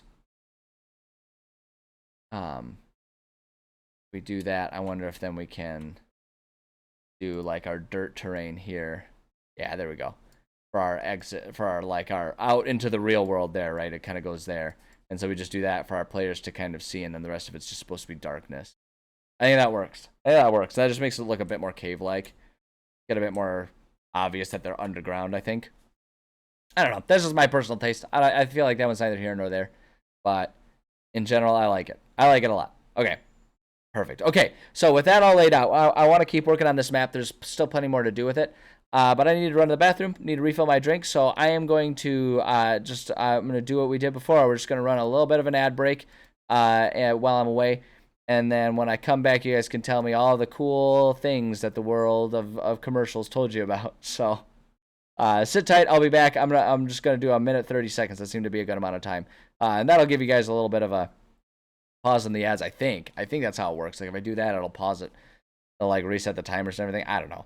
Fuck me. I don't know how any of this works. But at any rate, I'm gonna run to the bathroom real quick. I'll be back very shortly. I appreciate your patience. And I will see you soon.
And we're back. Okay. Appreciate you guys' patience. Hopefully you all saw something really cool that you want to spend all your money on now. That's how capitalism works, right? We show you items and convince you to spend all of your money on stuff, and then get mad at you when you ask for like more money for like your working and stuff, right? Like that's how it works. I don't know. I'm not a boss. I don't know how that angle works on things.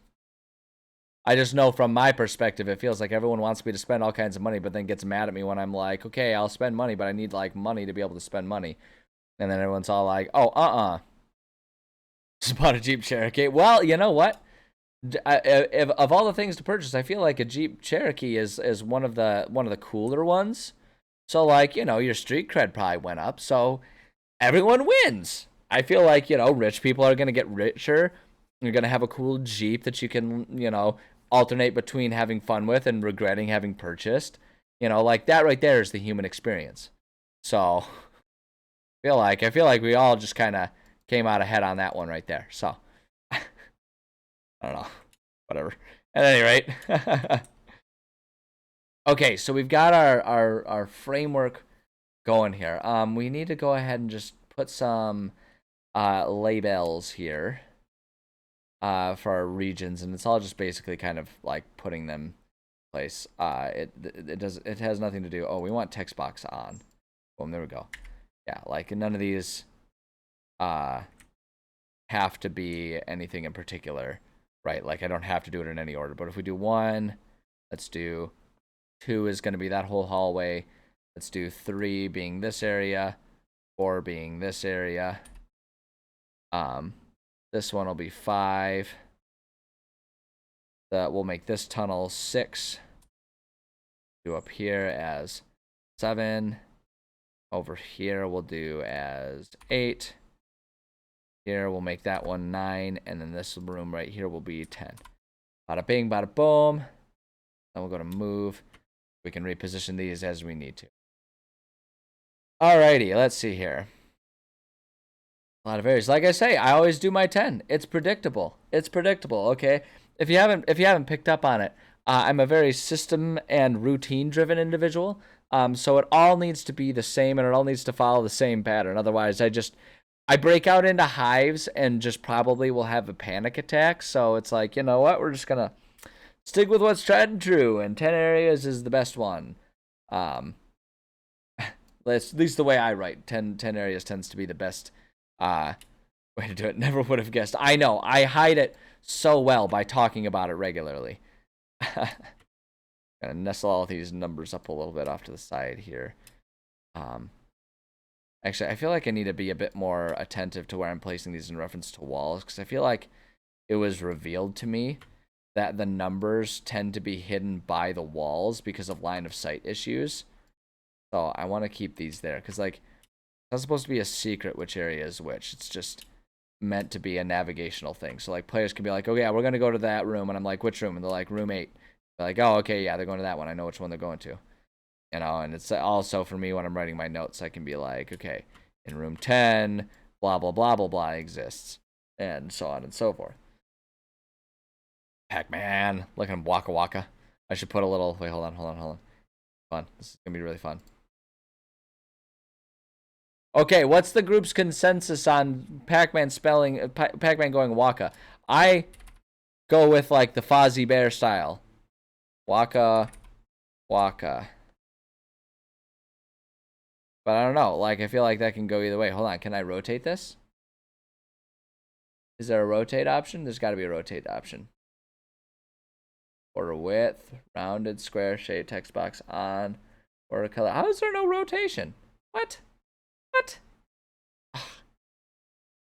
Wanted to rotate it. I really wanted. I'm genuinely upset about this. I really wanted to. Is there seriously no way to rotate these things? I've never had a time when I wanted to rotate it. I want to rotate it, so it's like Waka Waka. Can't. Okay, hold on. Let me just try something then. Oh gosh, my day is ruined. Yeah, it won't let me like. It won't let me 2-tier it. I don't think either, unless. Can I like resize the damn thing? Damn it. I think I'm just gonna quit streaming. Like, this is just... I can't make it say Waka Waka the way I want. Why bother? Kidding. I couldn't do that to you guys. Okay. I really wanted to just, like, have a little Easter egg that my players will never see, where you can just see, like, little Waka Waka coming out of his mouth. But we'll go ahead and, like, put it right there, and we'll know. We'll know. In our hearts, we'll know. In our hearts, we'll know. That's fair. I appreciate that you understand my disappointment. No, we'll put it right here. Because, like, the thing is I want it to be there because the walls will impact line of sight, so my players will never see that it's there and saying Waka Waka. So it's like, we'll know in our hearts, like, you guys will know, and I'll know, and it'll be our little secret. And no one will, and none of my players will ever know. And it's perfect. Anyways. Okay, now that I'm done obsessing over that. Well, for now. Like, maybe probably not forever, but for now I'm done obsessing over it.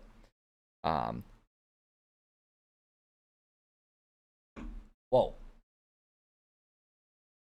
There must have been a bird outside. My cat's losing her mind right now. Going absolutely bazonkers on her cat tree at the moment. Oh, that's a good kitty. Get your anxious scritching out. She gets excited and she, like, has to scritch. It's like a little tick of hers. It's so funny. Anyways, let's get our object tool. Oh, you know what I actually want to do? I do want to do an object tool. I was correct in going to there. Before we do anything else, like any details and stuff, what I want to put here, hold on, what am I looking for? Lighting, that's what I'm looking for. I want to put the sconces with some lights around, so we can add some lights. Like, this is big cavernous area, and like these are big cavernous areas, I should say. And the thing that's fun about it too is this area, these areas up here, these elevated areas, I'm not gonna put any light in there. They're gonna be nice and dark, which can help or hurt our players depending on how things pan out, right? But it's like kind of building off of like what I was saying my players were requesting, that I give them some more complexity with our battle maps and stuff. So I feel like lighting is a really good way to impact that. So I'm going to just kind of put some torches around, and while I generally like to do things like room by room, I want to get these hallways figured out first, because I do want this to be a very dark map. Both thematically, you know, like thematically, emotionally, and visually. Like, we're getting dark here. There's gotta be prisoners and everything. No, the prisoners are outside. That's actually true. There are gonna be prisoners to the Snolls, but they're gonna be trapped outside. Okay, so we got those, and then we can go to our lighting tool. And then let's go ahead, and I want this to be fairly dim. I want these to like barely overlap each other thematically. So kind of there, maybe this little juncture is a bit brighter than others. Oop. Oop. There we go. So those lights are all there. So now we can kind of do a little bit room by room here. So some of these rooms are gonna just like, I want to set these up. How do I want to do this? Like, I think I want to set up a few things. I guess I am going to go room by room to a degree, but there's a couple rooms that I know what I want to go where. One of them here, we're gonna go with. Okay, I need to come up here to camp here. This is gonna be a useful tab for us to have ready to go. I want there to be sort of like a main henchman bad guy tent set up over here. Like, this is where the boss Snoll of this area is going to be. I want to set this up, and maybe we'll like go ahead and say that he's got a few lackeys that kind of have set their tents up sort of along in this corner here. Right, because I want to set this up so that our players, if they wanted to try and do the incognito thing, they have the opportunity. Like, in theory, they could, if they sneak their way in, just go through this tunnel, get up here, and try to like drop their way down, and then figure out how to climb their way back up and stuff like that. Just with plenty of opportunities for hijinks to happen. So I want to like provide that kind of stuff there. We're gonna do this. Part of me logically recognizes that campfires inside the caves like this would not work out really well because of the smoke. But we're just gonna assume that there are like chimneys carved into this and call it a day, and not overthink it, because I think it'll just be a fun aesthetic for there to be like the primary light sources are a couple campfires that they have set up. So if we set those up here, let me go to here and let me just search for. I know I need bench. I'm just gonna put a couple of these like stone benches here around each of these campfires. Right, like that's where our snolls would sit. Got a couple campfires going right there. And then I also want to set up, I feel like I want to set, perfect right here. I want to set up like a workstation type of thing, you know, with the maps. I don't want to make these smaller though. These are so big. I guess that's fine. Yeah, we'll do that right there. Like a spare table, like over here. And we can put a torch or some candles on there. We'll put like a chair.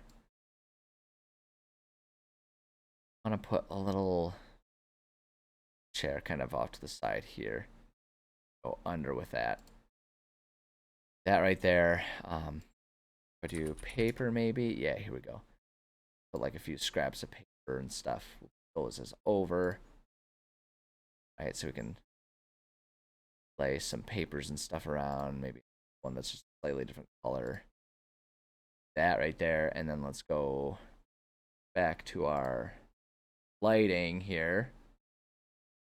You guys are gonna get a nice detailed look at how I try to make the more beautiful versions of maps that I make. Not all of my, I don't take this much time to make all of my maps this beautiful, but I don't know, like I've lately been really into trying to up the ante a little bit with our with my maps and stuff. It's like I can see these guys having put a couple torches sort of around their camp area there to go along with the fires. Maybe they've like planted a torch here and here to help light the area. So I know I wanted that area to be this way, so now that I'm here, just so I don't forget to do like use the tools and stuff everywhere. So we'll go ahead and put a campfire there. I actually think I might redo these ones and make these lights a bit smaller. I think I want to redo these hallway ones because I feel like they're too big. Just proportionally, a torch shouldn't cast as much light as a campfire does, right? Like that's just a logical thing. And so I think I overdid it with the size, with the amount of light being put off by these things. And like, you know, it's easy to think like, oh, well, I want to make sure they can see, but the flip side of it is, you know, and like I've definitely done that in the past. I've definitely been generous with light just at my players' request, but now that I'm thinking about it, screw them. Yeah, they can just deal with it dark. Screw them. They can just deal with it. Right. Why are we not? Oh, because I'm not on the lighting tool. I'm on the object tool. Yeah, there we go. Light tool. I actually kind of like this one where we can have like the direct there, but then have a bit more dim light coming from these things. I actually really like that. I think that's a really cool effect for these torches. Yeah, so like if we do that, it'll still kind of, yeah. Ooh, I like this. I likey. I likey. All right. What I do want to do, just for the sake of consistency, once we get this, okay, those ones are all made. That's good to go. Yeah. So like the real good bright light will come from the campfires. One thing I do want to do though, just because I like the aesthetic better, get rid of those, and we're gonna go back to our lighting tool. So I need to remember range, a range and intensity of 3 and 1 for the torches. Yeah, so it's three intensity, or 3 range, 1 intensity. For the campfire, yeah, I just want to do the soft light effect. I feel like that's more attractive. I'm gonna up the intensity. What happens if I up the intensity to 2? Yeah, I feel like 2 might be a little much. Set it to 1.5. I think 1.5 is good, and then let's up our range to maybe double that. Although if we double that, no, that's actually really good because we're still going to have a lot of dim light over there. I think that's good. I might actually just make this 5. I think 5 is going to be the good one. Yeah, because that'll keep all of our upstairs areas just by like accidental effects still very dark, and I think that's perfect. No. See again, 6. See, this is where I start overanalyzing everything, and this is how you can start to see why it's a very real thing that I run out of time to properly write everything, because I get in the zone, and I just start really wanting to add like this detail. Because see, that's like so bright there, but I feel like that's appropriate, right? Because they've got 2 campfires going there, so proportionally it's going to be pretty easy to see compared to up here, right, where we don't see like any of the light, right? So I think that's good. So I think 6, 1.5. Only thing I'm wondering, let me just see here, if just upping the range is plenty, and if we leave our brightness, our intensity at 1, light tool there, put our intensity back to just 1. I feel like I like that a bit better, and I feel like that actually gets our range just fine without making things look too jarring. So I guess we'll leave our intensity at 1, and we'll just alter our ranges a bit. And I think that'll work out really well. I think that's perfect. Yeah.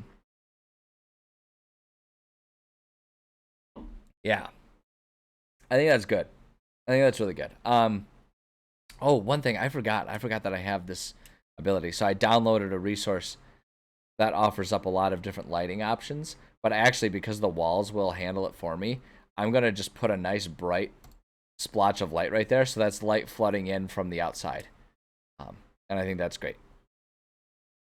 So we can do that because I've got all these other things too that we can do like cool lighting effects and stuff with. But these are actually a lot better for, like, see, like this, you can have like spotlights and stuff. These are really good if you want to set up a specific environment or something like that, right? So you got like a cracked door type of effect. This is one of the resources that I've gotten that's really cool. You can get like fairy lights going on. You can get like weird shadows, or some of my favorites is if you really go down here, look at this, we can start getting some like spell circle effects and stuff. Like, oh gosh, those are so cool. So cool. All right, anyway, I digress. I'm getting, okay, it's the Triforce. Get skulls. The Death Eater logo. Oh my gosh, it's so cool. Hold on. I said I digress, but also, like, look at this. You can get like weird blood splatter lights and stuff going on. You can get like, if you want to reflect something on a wall, right? You can like, is there a way to, yeah, like you can rotate these things. Isn't there a way to mirror image things? There's probably a way to mirror image it, but you can like rotate it. Boom. So if you wanted to like have it cast on a wall, you can kind of have that effect right there. Ah, it's so cool. So cool. Okay, anyway. I'm sorry. There's so many cool things. This is one of the cooler light packs that I've downloaded, and that I can guarantee I will never use to its full true potential, because I just won't ever be creative enough. Hi, Kitty. Kitty has returned. She's like, I want more attention. Give me more attention, please. Give me more attention, please. I know, Kitty. You're gonna whack things with your tail? Good kitty. Oh, there we go. Yeah, go hang out on your cat tower. That's perfect. That's a better place for you. Okay. Yeah, I like that area. That's where like our boss battle is gonna be, I think. Because our players can choose to like do the boss battle from above if they want to do it. They can, again, stealth down and do stuff. Oh, there was one other item I was gonna put down here, just for the sake, because I want to make sure that I provide it for them.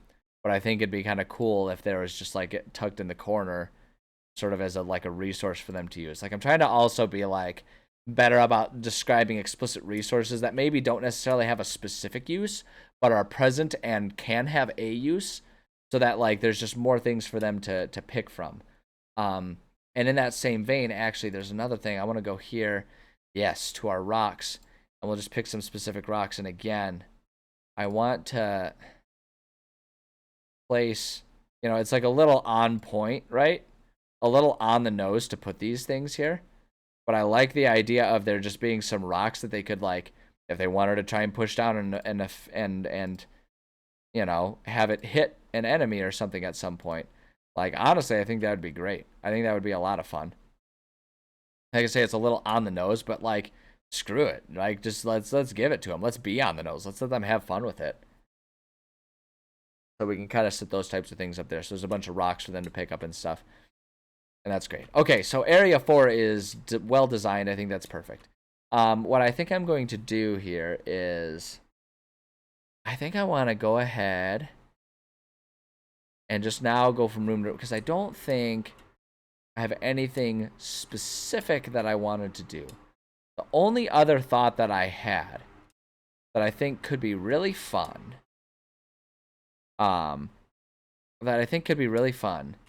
is if like here we have this area just like with a fence or something like that, like a makeshift wall put up, and back here is just some sort of unrelated to anything else beast or something, is a thought that I had. Because I was going to put in some of those secret pathways that can take players to and from a few different areas. And so there's like a secret passageway that can like take them here so they can end up above and looking down. Oh, you know what? I actually do know exactly what I want to do with this. So I do want to do that. That does remind me, though, there's one other thing. Okay, there's a million one other things. I got to stop saying one other thing because I will say that a million times. That'll always be more. We got to put our holes. As discussed, we want to put like our cave holes here to do our secret passageways. I want to do the passageways that way. I actually want to do these, though, just as our standard object tool here. And rotate. Oh, is it going to be stuck? Oh, it's going to be poopy about putting those on the walls there. Not going to let me put that on the cave wall. Because it will let me put the cave holes there. I guess what I can do is like I can take these ones that are kind of on an angle and I can just kind of tuck them over here and just tell my players that, yeah, they look a little wonky. They're meant to be holes in the wall. But I guess if I kind of like tuck them like this, that kind of makes it look like it's the wall and there's just like cave wall or overhang above it. So I think that gets the effect okay. And I think I want to put just like 4 different connectors, right? So we can put one right there, put one like right here. Yeah, see, if you took it like right there, then there's like the whole bit of a hidden cave wall, and it's like the idea is that they kind of go underground and avoid those other tunnels. And I'll just tell my players, be like, just play along with me here, kind of how that one works.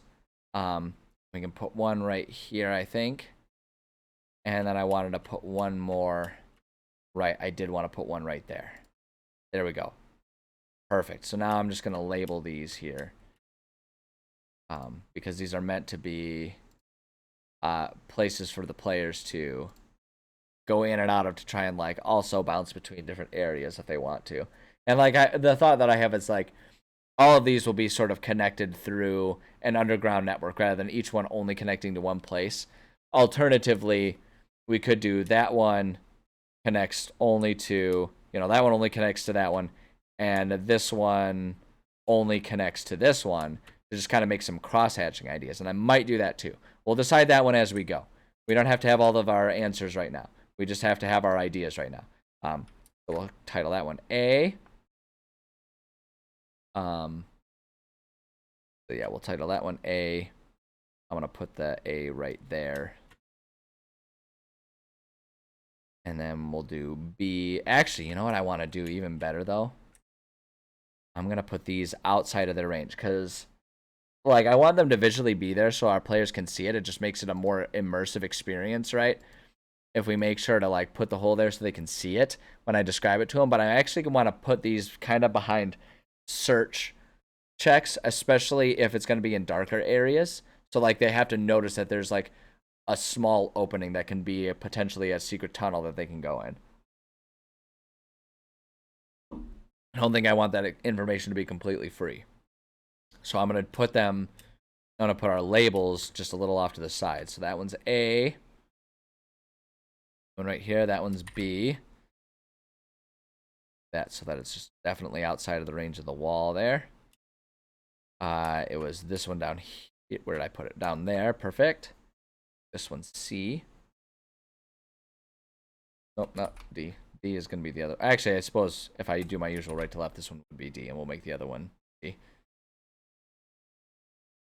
See, this is where this is where I recognize that it's ridiculous how obsessive I am about some of these things and like orders and all that kind of stuff and orders and systems and patterns, because I don't even consistently follow them correctly.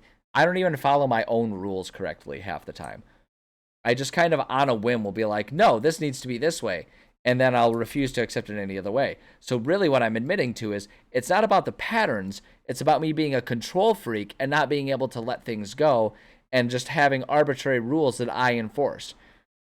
Probably explains why I am willing to be a DM at all times. It's control issues, really, is what it comes down to. I'm a control freak, and it's unhealthy, and D&D really just enables me. So, there you go. You guys get to watch my slow descent into madness. And you might think, like, oh, but how could you descend into madness if you're aware of the issue? Because I'm not going to change it, right? So being aware of it really just makes me crazier. If I'm aware of it and then I try to change it, that makes me healthier. But I have no intention of changing this. I intend to really just kind of double down on my control freak issues, to the point that I drive everyone away and everyone hates me. So, cheers.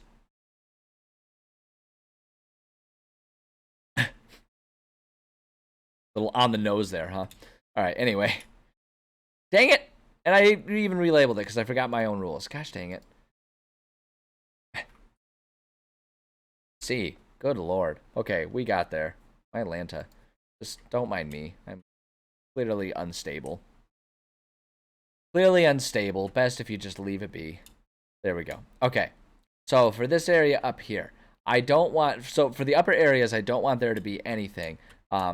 Oh, that's right. I want to design 8 because I know what's going to be an 8. I need to go to my wall tool here. And I am going to go ahead and just do wooden walls. Like, these are makeshift constructed walls here. And I want them to block off this area here. Oh, wait, hold on. That's silly. They wouldn't have designed it that way. Like, made a wall that goes straight across. They wouldn't have. And in fact, I actually don't like that I made this like a bumpy one. That one gone. I want to go back to my wall tool. I want to try that again. I'm going to make it a straight line. And the players smash through them. Smash through the walls, you mean?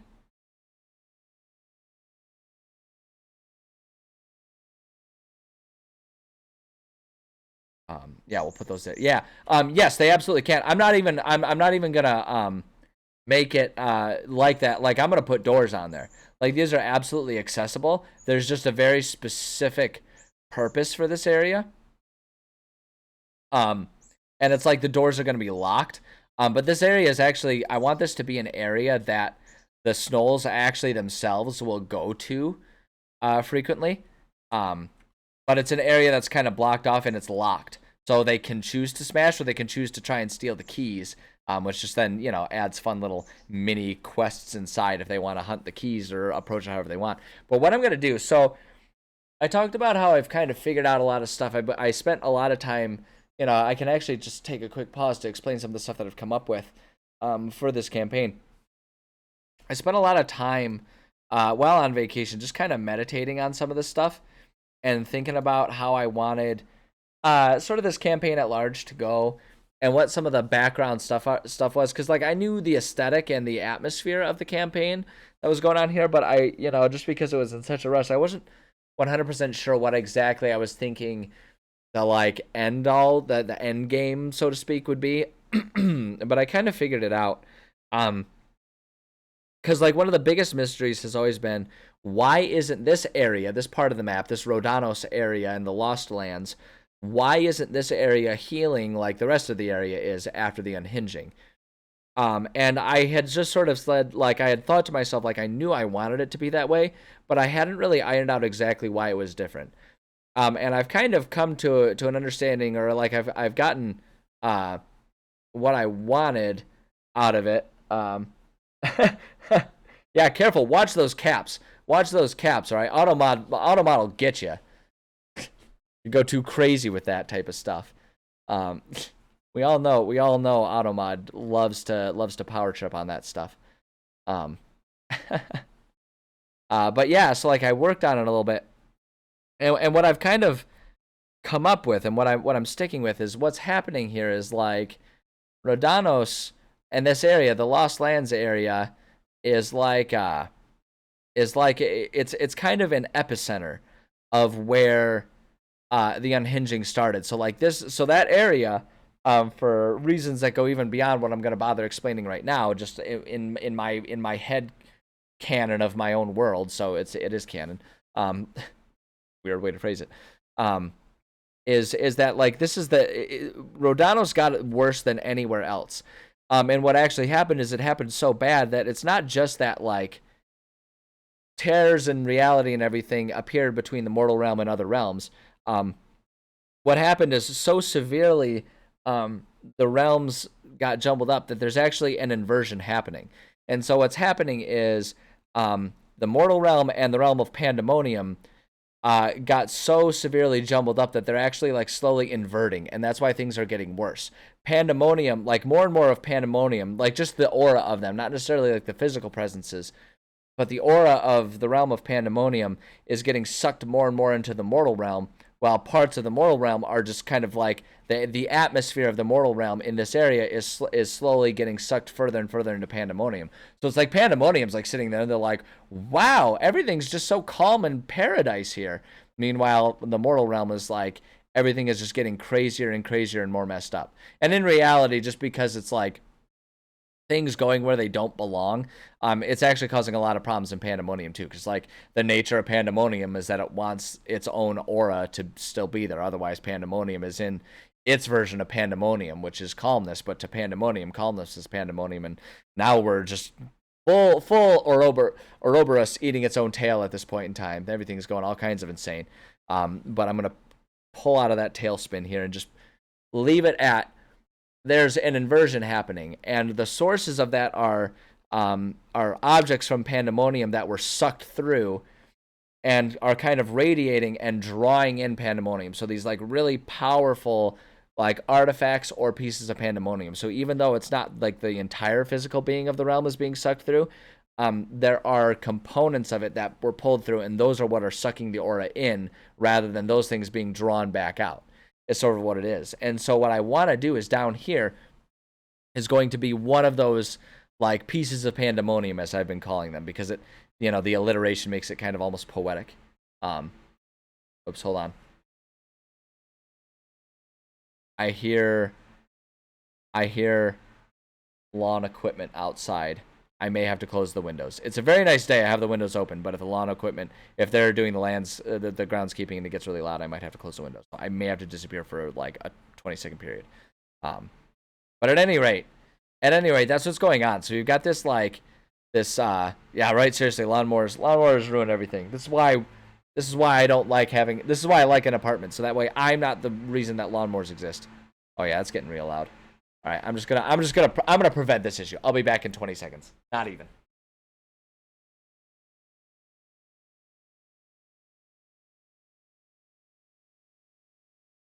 There. The deed is done. Okay. Anyway. So one of those pieces of Pandemonium is going to be down in here. And what I think I want to do, because like the idea is that the Snolls are kind of worshiping these, and that's like what's causing the Snolls to like sort of not like it's causing both of their like weird, bizarro physical strength that's like making them such good combatants and really, effective at like killing off the people of Rodanos. Are you coming up? Okay, good kitty. But it's also what's kind of slowly causing, like at first it was fine because it was kind of like the source of their sort of more advanced sentience that they were getting, but then as time is passing, it's also kind of like their exposure to this radiation that this object is causing is also causing their gradual increase in aggression and insanity. And so my thought is that it's here and it's being guarded by like one or two Snolls that are like just sort of like extra berserker like because they're so exposed to it. And so it's like, for like religious rituals, the Snolls will go in there and like, receive the blessings of it, which is really them just getting irradiated and turning more and more like destroyed. But like inside, there's just like these behemoths that are like these horribly mutated Snolls that are guarding it. And that's what I want to have the monster here be. And this is just kind of off to the side. and I wanted this to be off to the side from here so that players, if they like are really deciding to go directly towards their main goal, which is like the maps here and their leaders, they could in theory miss this entirely if they just want to go in and out, right? And so I want those things to kind of be separate. So it's like, you know, because the idea is that they could, in theory, if they learn about this stuff and want to go back, they could go back and there's still stuff to do down here if they haven't completed anything. So that's what I want to put down in this area. And so I think what I want to do, I'm going to go ahead and decorate this area now. Because what I want to do is I think I'm going to put the item right here with like a pedestal, like on a pedestal. And like the idea is there'd be a couple guards like either patrolling or hanging out here. But there'll be like a pedestal over here. So does it make sense? Okay. Because like in my head, it's crystal clear sort of like the things that I'm doing and my motivations for things, both in terms of storyline and in terms of like designing my world. But I always, and I feel like anyone who's a good self-reflective writer or creator will always have this issue. I always wonder if my head is too far up my own keister. Uh, Convoluted, it makes sense. That's fine. I'll accept convoluted. Yeah, like my fear is always that I'm too far up my own ass. That I'm not aware of my own like weird stuff that just doesn't even make sense anymore. So okay, that's good. As long as it makes sense, that's good. Because the thing is like that's the important part. Because everything else you could just kind of like, you know, you can just kind of hand wave away and say it's like, well, you know, suspension of disbelief and all that kind of stuff. So we're gonna put an altar there. I want to make this bigger though. I think I want this. I don't know if I want it doubled in size. That's a little big.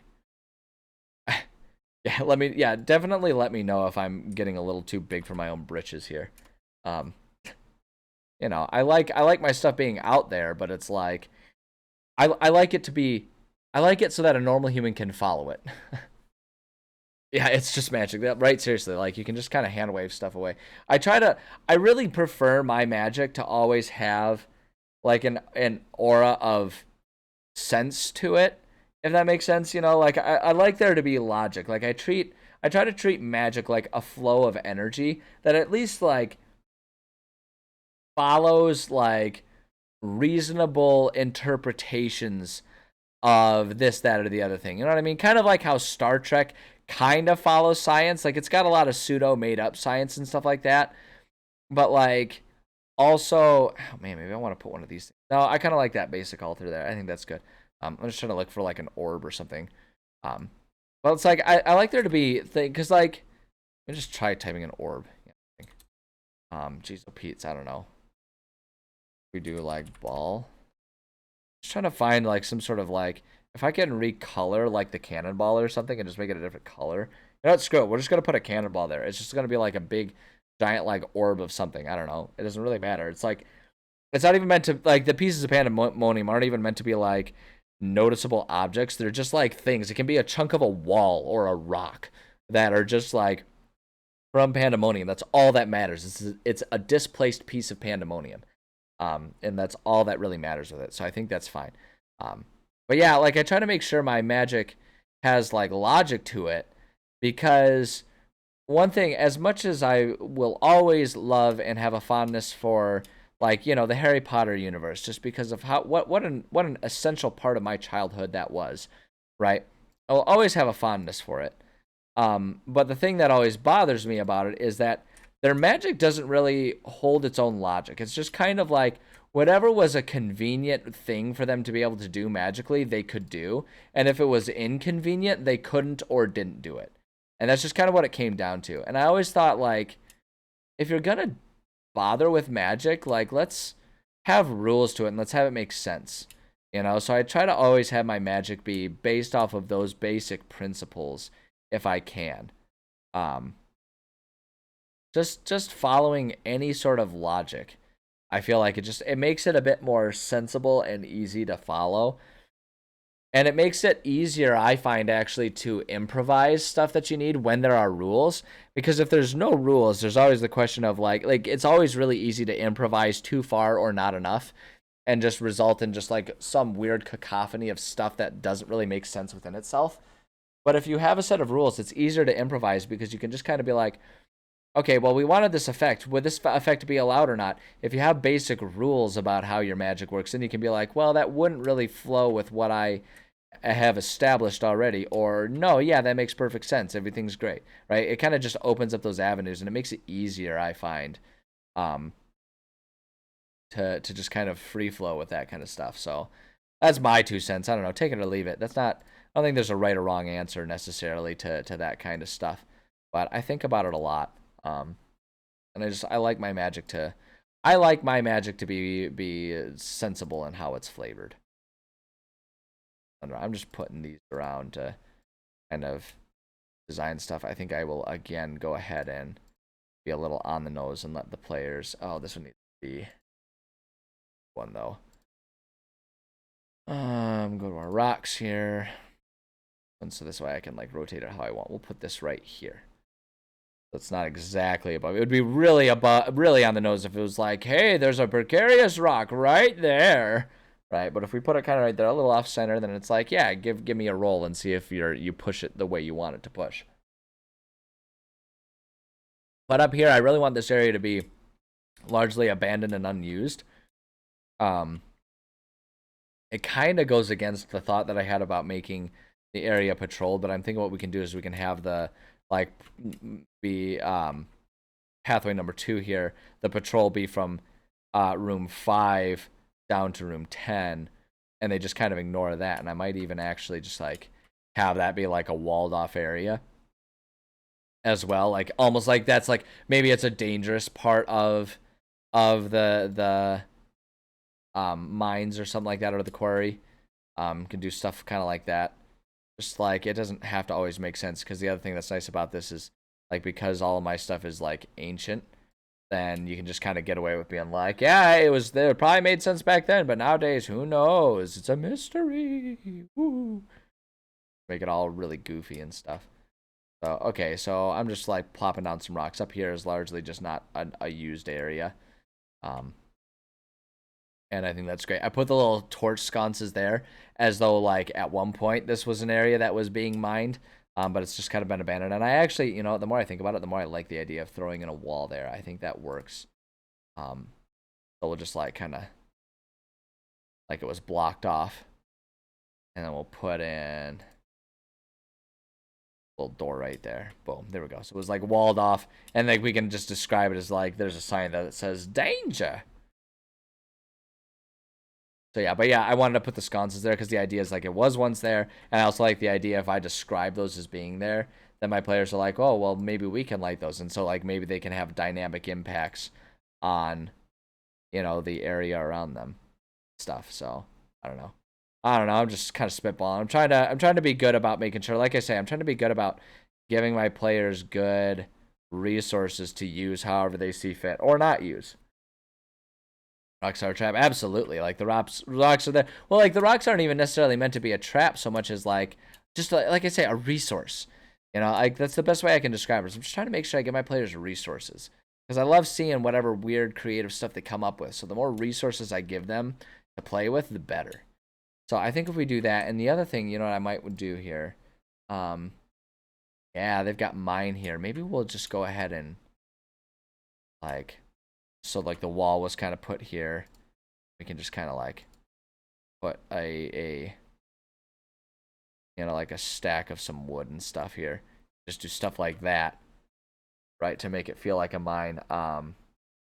Put a mine cart. Maybe yeah, there's like an abandoned mine cart like right there or something. Because like again, that's a resource that our players could totally use. So if we do that, the other thing that I want to do here is we look up for tools. Insert joke about searching for tool, and a picture of me shows up. Yeah, like if we just like kind of scatter a pickaxe here and there. Don't really need much. A pickaxe and then maybe like a shovel. Actually, we'll just put those together.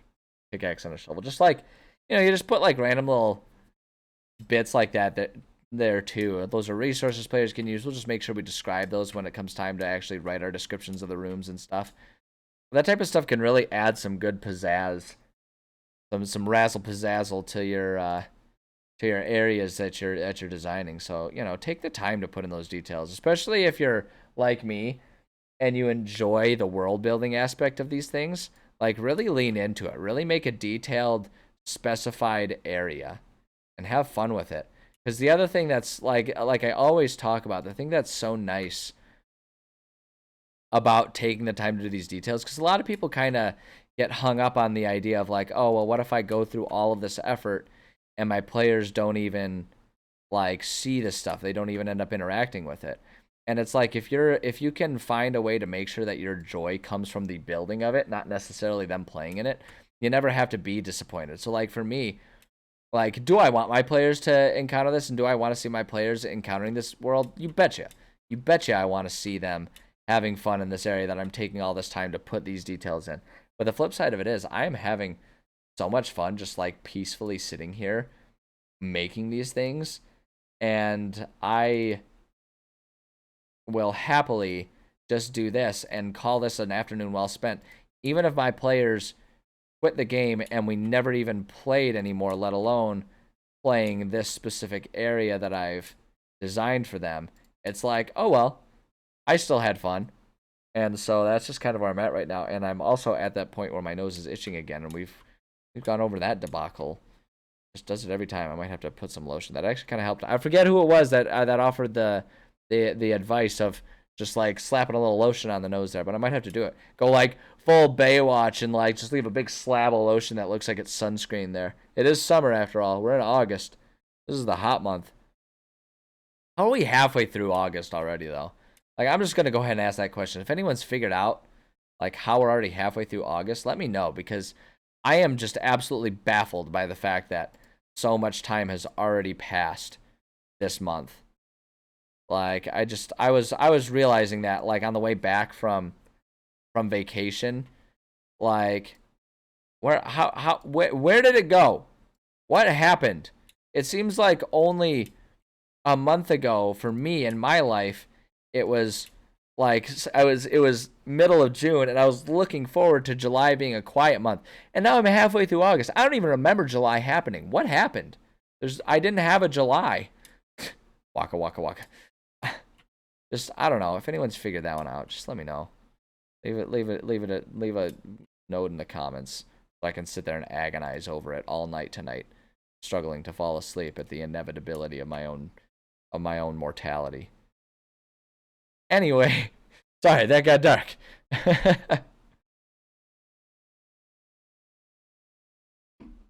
Okay, that hallway is good actually. I don't think we really need anything.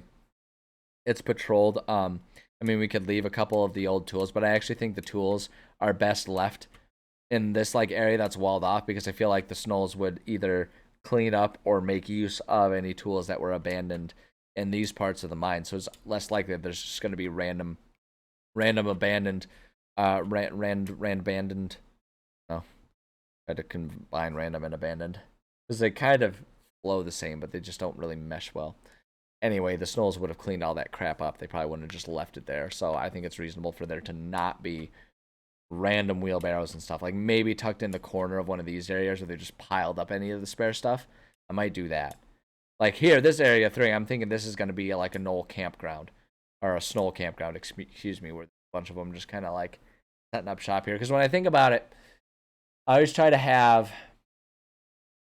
How many combats do? We do 3 easy, 2 medium, 1 hard, and 1 deadly, which is like the boss one. So there's 7 combats that I like to try and have in each dungeon, right? So it's like if we do 1, 2 as non-combats, and maybe 3 as a non-combat, and the rest of these have Snolls around either through patrolling or through setting up camps. That basically means we got camp there, and that explains why there's Snolls in all those places, right? And then like maybe this one, if this one's empty along with these upper ones, because it's like, you know, this is like a holy ground, so they don't go there as a baseline except for the guys in there that are guarding it, is how I'm thinking to lay it out for our combats and everything. So I think that'll work out well. I like that. Perfect. Okay, yeah, this is coming along nicely. I actually really like the way these areas are panning out so far. This is going to be a cool map, and I'm into it. I dig it. Okay, We still got plenty more time left on stream. Well, we're gonna keep going. We're gonna keep working on this. But I do need to run to the bathroom, refresh my beverage, and apparently I gotta put some lotion on my nose because my nose is itching like nobody's business. So I'm gonna give us one more ad break, and then after that we're gonna go ahead and cruise our way to the end of the stream here today. So sit tight. I'll be right back, and we will keep doing more. I appreciate you guys' patience.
And we're back.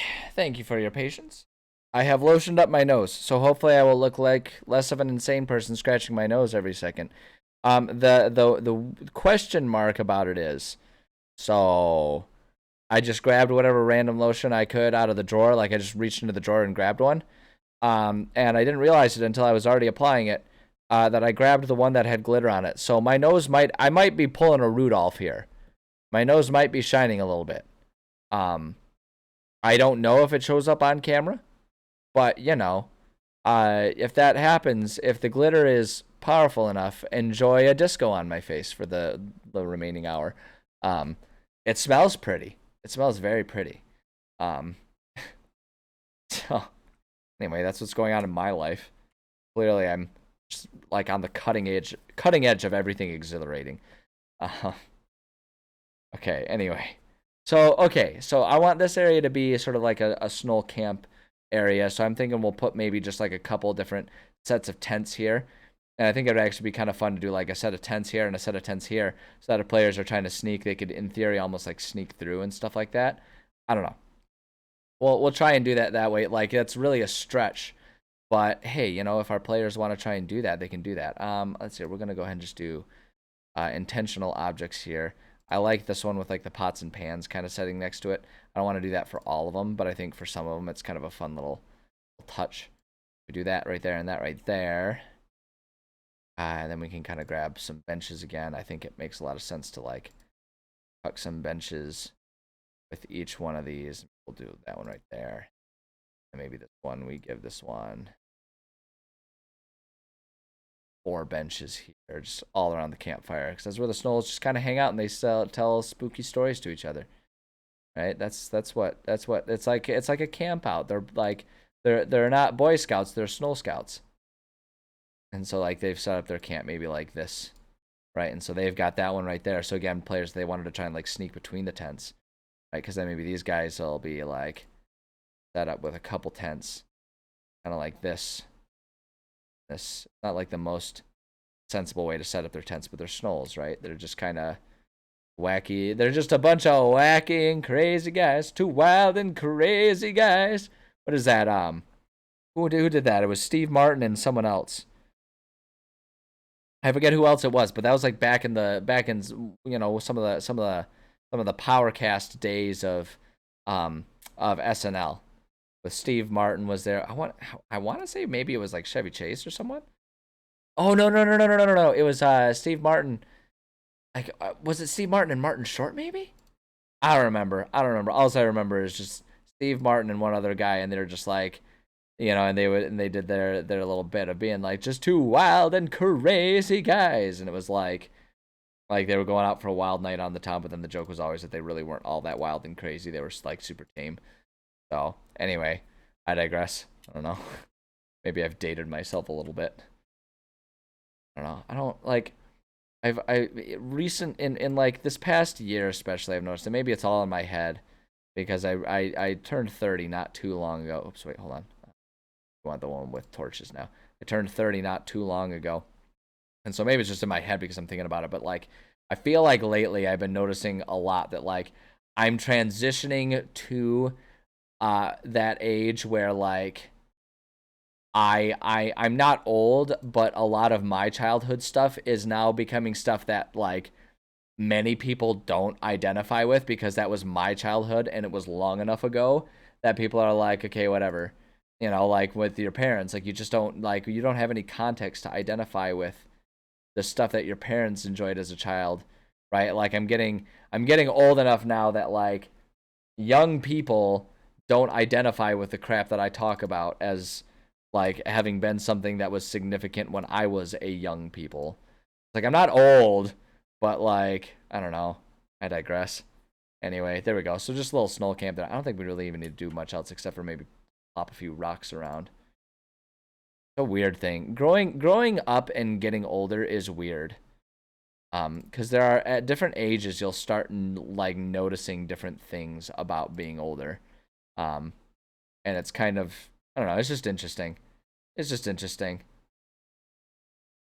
Like the other one that's a big one that I notice is just like, and this one, and like maybe this is why I'm just like I notice the subject so much in general these days. But as a kickboxing instructor, right at 30, I'm still very much young enough to like keep up and train during my sessions. But I notice now that we have a lot of people that come to class that are younger than me and have the energy to do kickboxing class and then do more immediately after. And I do not have that energy these days.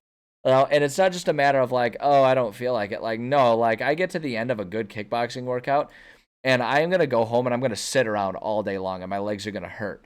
Right. Whereas like other people are like, yeah, I just did 2 hours of kickboxing. I'm going to do a couple hours of jujitsu now. And it's like, oh my God. Like, I notice these things. If you're not there yet, it'll happen. You in your mind, you don't conceptualize it. Even if you think you understand it, you don't understand it until it starts happening. And like, why are my joints much more stubborn about recovering after a run than they used to be?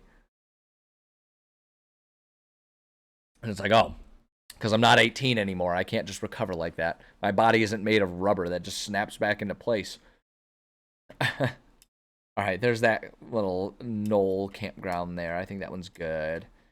So now we can do one here. Again, like some ways to just kind of like sneak around and stuff. I think it will work out really well. What I'm going to do is I'm going to put the campfire right there. A few benches around. Oh, shoot. Hold on. I need standard. I kind of got away with it, but that and then there. Go. That. And then, oh, I want to get my light going here. Cool. We still got our campfire sized light. Perfect.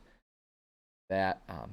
See, like this is where the lighting can kind of get fun because we can put some torches like in these places, and this area can stay dark. Like the snows just kind of go there, and maybe we'll put a torch right there, but so that there's still darkness there. So if they wanted to try and sneak past into the next hallway, they can. Right. So it's like I'm trying to provide avenues so that it's like it's not easy. It's not maybe the most advised approach, but if my players want to take the sneaky approach, it's there, right? There are resources and a few pathways that are there for them to try and do that, right? Because if we do torch there and torch there, like the Snolls are just using this area and they kind of go to the camp and then go back and forth there rather than doing that. And that's just kind of like yeah, we'll just go through the dark side of the room, and they don't have tons of like torches and stuff set up there. Then that kind of creates perhaps a little avenue for the players to wander through if they wanted to try and take the sneaky approach to things. Right, and we can like one right there, and maybe actually, you know what, we can do one right there, and then maybe like these guys just kind of, that guy kind of set one up there in the corner. And then let's get our light tool here. Want to bring that down to 3. Pink. There we go. Well lit there, not lit there. You made it, Savage Dad. I let you know the term better late than never is always true as far as I'm concerned. And even then, I wouldn't say you're late. You're here exactly. You're Gandalf in it. You're here precisely when you're able to be and mean to be. So I'm just happy you're here at all. That's all that matters to me. Okay, there we go. I like that. That's good. Have our Knolls kind of there. Let's just go ahead and plant some rocks just to make it a bit more atmospheric. Got our tool going on here just with some of our rocks.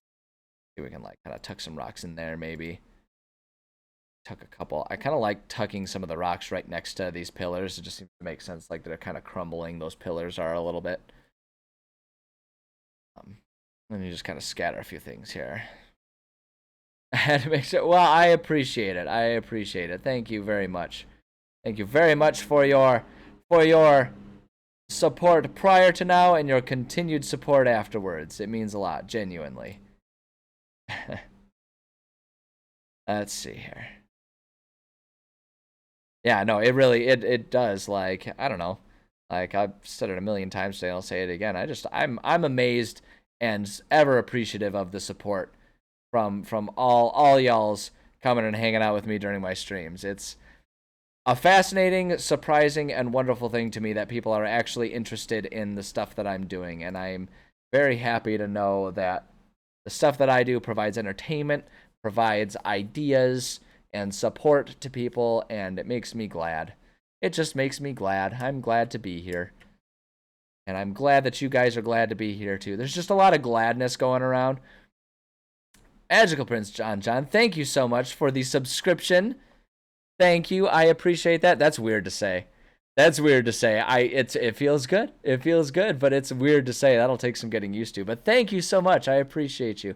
Appreciate all your support up till now and continued support. It really, again, I'll say it a million times too many today, and moving forward, but it means a whole lot to me. So, no, it's the streaming has been such an awesome thing.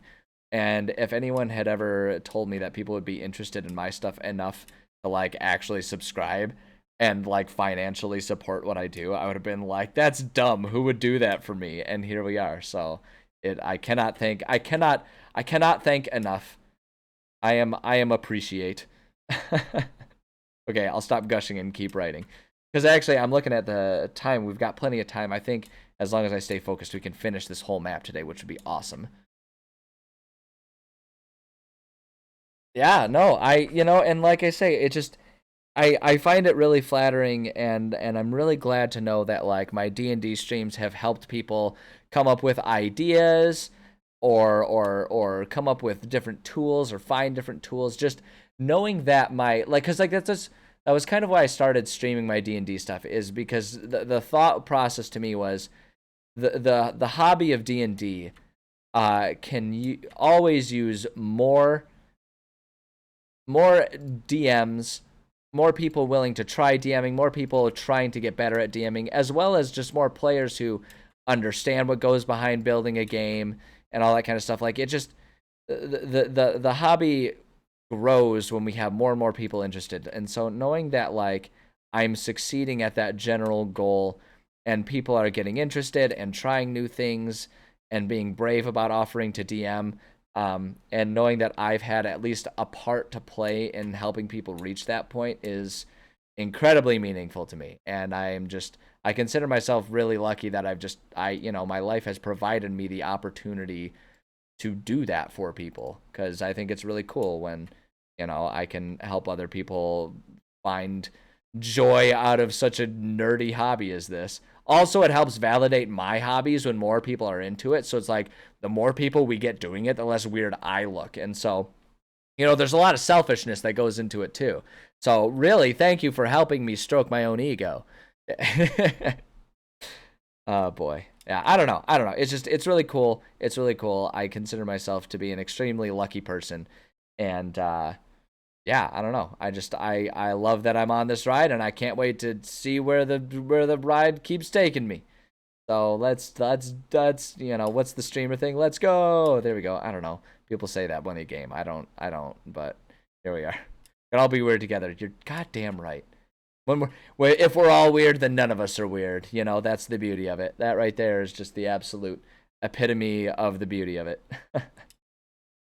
All right. Let's see. Okay, so yeah, I was just kind of babbling. I figured that was a good time for me to babble because I was just filling out this hallway here. So we got 3 rooms to do, and I think these, or I guess technically four areas, like 3 rooms, and I think these will be pretty easy to do.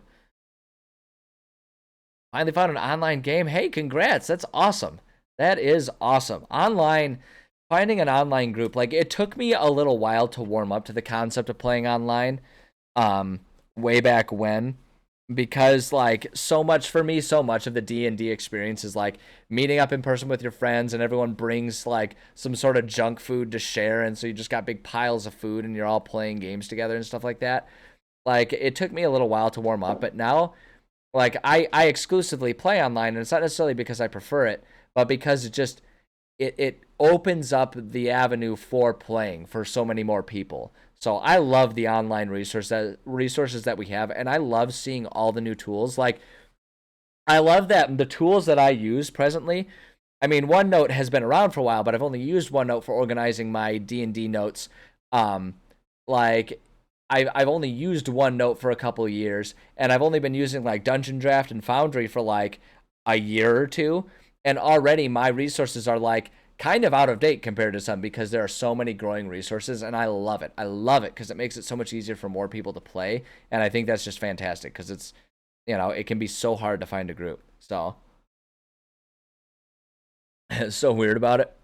You mean weird about like playing online versus in person? I want to make sure I'm understanding it, because like if that's the case, like I get it. It's definitely an adjustment, and it'll feel weird playing, but once you get used to it, like it's a different feeling to play that way. I want to just like put a couple torches here.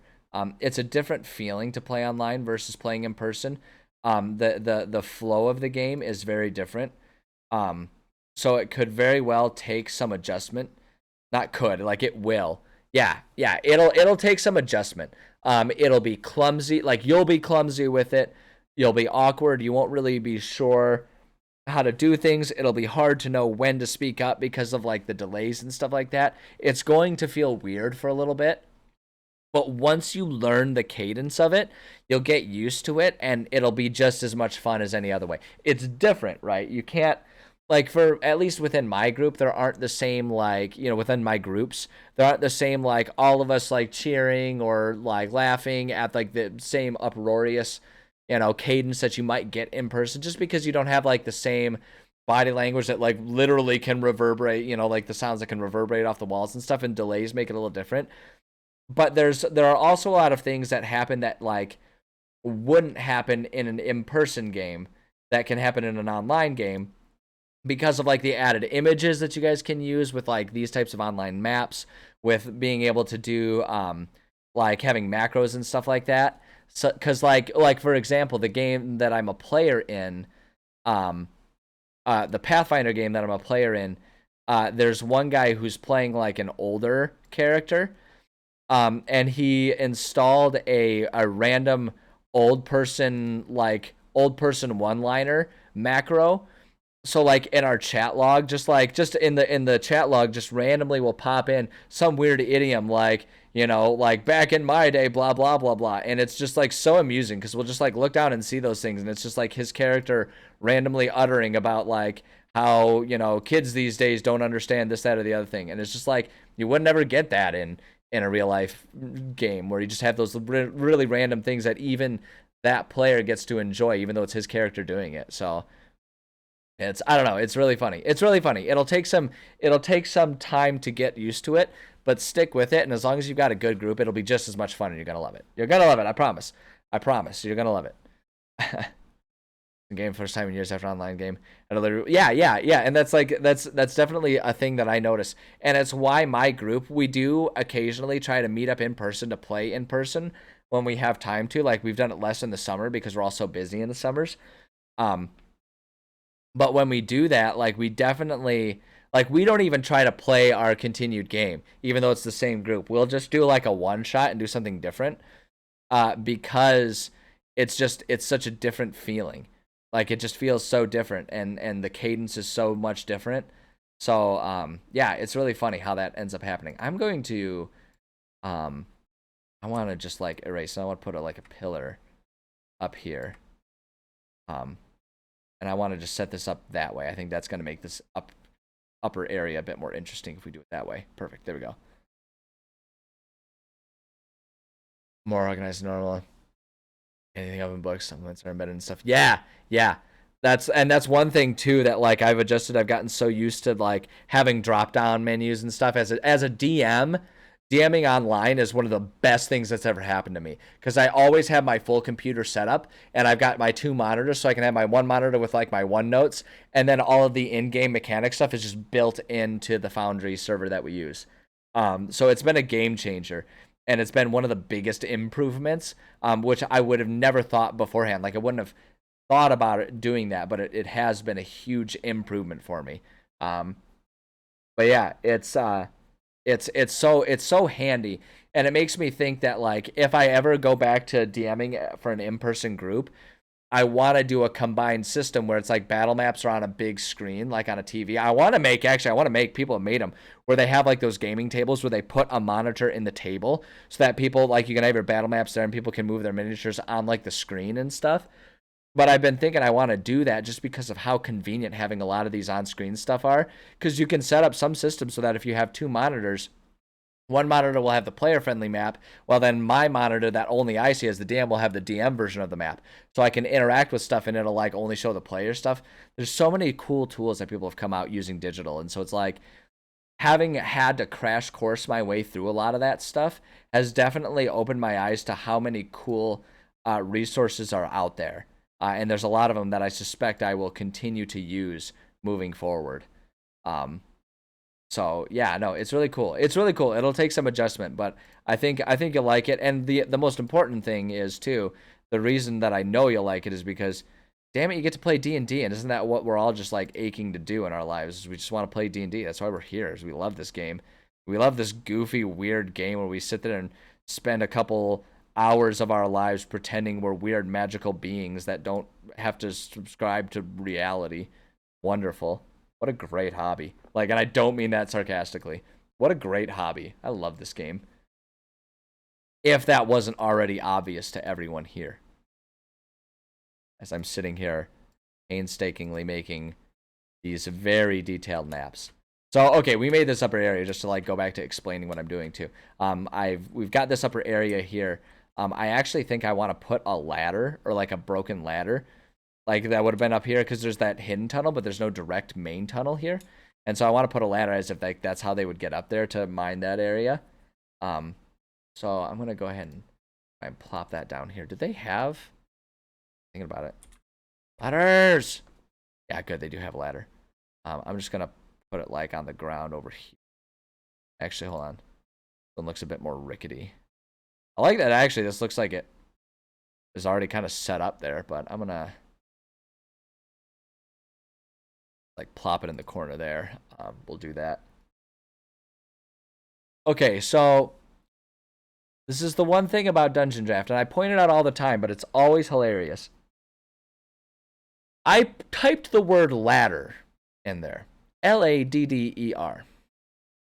It gave me ladders. But let's take a quick gander at some of the other things it gave me. We have buzzsaw blades. Yeah, we have lots of blades. And the blade comes from the LAD part of blade and ladder. We have a dead tree. I think the dead tree must be like, it must have tried to do that from like the DE, from like ladder. And there's also an AD in there, like DEAD and LAD. We have a deer head, which again I can only assume is from the AD or maybe the ER in deer. What else do we have here? We have lots of dead trees. Dead leaves again. We got similar letters. We got some D's, some E's, A's, and L's. We also have a dead spider. Again, dead. It's not a dead spider though. It's a spider dead. Spider dead. Spider dead. Doesn't do what a spider did. He is dead. He can't climb. He is dead. He's spider dead. It's like my song. So yeah, I don't know. I love this resource. I absolutely love Dungeon Draft, but God, the search engine is just the weirdest thing. It's just the least specified thing I've ever encountered. At any rate, let's see. I did want to just put down a couple random tools up here. Like a shovel, right? I guess, I don't know. That would have been there. Uh-oh, we're getting raided. Oh boy, here it happens. D&D Total Improv. What an awesome channel name. Welcome everybody. Pile in. Yes, we're designing a battle map. Pile in and see all the crap that we're designing here. Join in. Welcome everybody. Welcome. You missed my song. I'm not singing it again. You missed my improv song though. I sang a song. But unfortunately you missed it. It was beautiful. Everyone else can tell you just how beautiful the song is and really just how incomplete your life is for having missed it. So, there we are. Sorry. Put a random table in. Oh, yeah. Just putting in random objects. There's a lot of fun in describing a meaningless thing. Describing, yes, Spider Dead. Spider Dead the musical. I'll start working on it. That'll be a stretch goal. We'll start adding that. If I get enough followers, we'll make Spider Dead the musical. Yeah, no, if you put like a random object in there and describe it, it can be a completely pointless object. Players will obsess over it, and it's a wonderful thing. It's a wonderful part of human nature that people will obsess over something that looks important, even if like everything proves that it isn't. I love it. I absolutely love doing that kind of stuff. I think the best example of that was it's not exactly the same thing, but the best example of players obsessing over things that are largely unimportant is the time when my players were obsessed with a door that they couldn't open. Because I said, someone's like, I want to examine this door and see if it's locked. And I was like, it's not locked. And he's like, okay, I push it. And I'm like, it doesn't open. And he was like super confused, and they were like all obsessed with what was magically going on until one player finally figured out how I was messing with them. It was a pull open door. He specifically said he pushed it, and I was like, well, no, it pulls open. And it was a really good time because they spent like a good 5 or 6 minutes obsessing over that door. It was great. How would I describe an ancient-looking stone table in the middle of a totally normal-looking cave? Probably exactly that way. The question is whether or not like the ancient stone table had any actual like function to it, or if it's just an ancient stone table. Because the fun thing is like within my world, my homebrew world, that stuff actually can kind of just be there like that. Because I have like this, my world is post-apocalyptic, and most of the world is like abandoned and lost to what's called the wilds. And so there's a lot of like abandoned civilizations and stuff, to the point that much of it has been like completely destroyed. So there's like the very good chance that a random stone table in the middle of a cave might have once been part of like a cave dwelling set of gnomes households, but everything else is disintegrated except for that one table. And so it might seem like there's some sort of weird, bizarre, ancient significance, but really what it was just dinner table. It's just there. And that's the only thing that hasn't been broken down yet by time. So I love doing that kind of stuff. It's great. It's good stuff. The debate your players storage chest they can't open. Oh, 100%. 100%. I can open with absolutely nothing in it. That's a good one too. That's a good one too. Just the complete lack of payoff. I'll do that a lot, although usually that's with purpose, because it'll be like if I want to do something like that. No, I changed my mind. I don't want that one there. If I do stuff like that, it'll be like because they're in a race to find stuff and like their opponents found it first. So that's a really good one. Looks like a bit melted. Oh yeah, that's a good one. That's a good one. Just like, I mean, really just like adding a descriptor that doesn't have actual significance but sounds like it's a purposeful detail is really good for that. Like if you just describe something for detail, what catches my players up a lot is if I give a name to an NPC. They do not have to be important. If I give them a name, my players immediately are like, oh, who's this guy? I want to know everything about your history. I want to know your life. I want to know who you're married to. I want to know what your mom's name was. I want to know what your mom's maiden name was. I want to know what kind of quest you were at, and I want to know what high school you went to, and I want to know everything we can do, and I want to be your best friends with you forever and ever. Like all you gotta do, and it's like you can have it be clearly a filler name. You can be like yeah, you go and meet the shopkeeper. They're like, oh, does he have a name? Yeah, it's Bill. I don't know. And they'll immediately be like, oh my God, Bill, he's clearly so important. I'm like, guys, no, he's selling you potions. You're passing through a village that you will never come to again. You guys specifically asked if you could have a village. And I was like, okay, fine. You passed through a village. Like, literally everything about this is ad-lib. And they're like, no, we got to adopt him. It's like, okay. That's my players. I don't know. Maybe that's an issue that I have with my players. But they love that stuff. Yeah, exactly. That's what they assume. And I'm like, it's not, he doesn't have a quest. It's just world building, damn it. Raiding a castle, asked an enemy minion something, and then his name came up. Yep, and then it's game over, right? He suddenly became like super important. Yeah, exactly. That's how it is. Even when I try, like I say, even when I try to not give them names, my players like obsess over it, and they just like freak out and they need to know, and it cracks me up. Okay, let's see. I want to put this. So just to kind of reiterate what we've done. This was our area with like the magical object that's guarded in there, kind of filled up, kind of empty. Old broken down ladder just as a way to go up and down from there. Largely going to be unimportant because up here is pretty empty. So this area is all taken care of. But this, like, it's got that magical object, or the magical object that the snow gnolls, or snolls for those of you that are newer here that just kind of joined us. The snolls worship this item up here. And so up here is actually this area is going to be completely empty, because the idea is that like the snolls actually don't frequent up here. They only come up here when they need to quote unquote worship, which is to say they expose themselves to the magical radiation of that magical object to make themselves better at like being berserk mode and whatever. Oh, there we go. Gave him pizza armor and a sword made of wax. God. So did they like him or did they want him to die then? That's what the real question is here. Oh boy. But yeah, I want this area to be like empty largely. There's just like torches to light the way and we'll just put a few rocks. But I want this one like, so here's where, talking about like erroneous suspicion, here's where the fun part is here. The suspicious part of this is that it's so empty, because none of the rest of this cave area is quite this empty and uninteresting. So that's where it'll be. Use joke names for unimportant NPCs. Original floppy bottom. Perfect. That's a good one. Both functional but looked goofy. That's fair enough. Okay, yeah, they just look wacky and slapstick. I'm on board with that. I'm on board with it.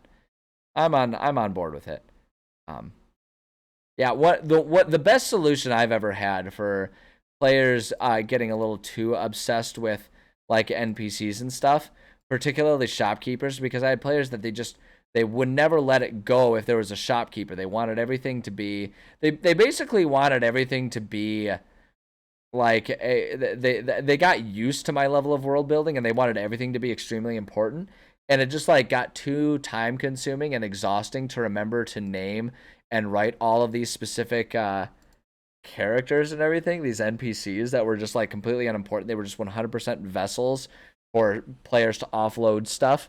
Like I didn't have them in mind, at least that campaign that I was running at the time. So what I did is I took the approach, and this was actually before I had ever like heard of Adventure Zone. But I basically did what their approach always is, which is like the fantasy Costco idea. I did that. I had I forget what I called it, but it was basically like a magical Walmart.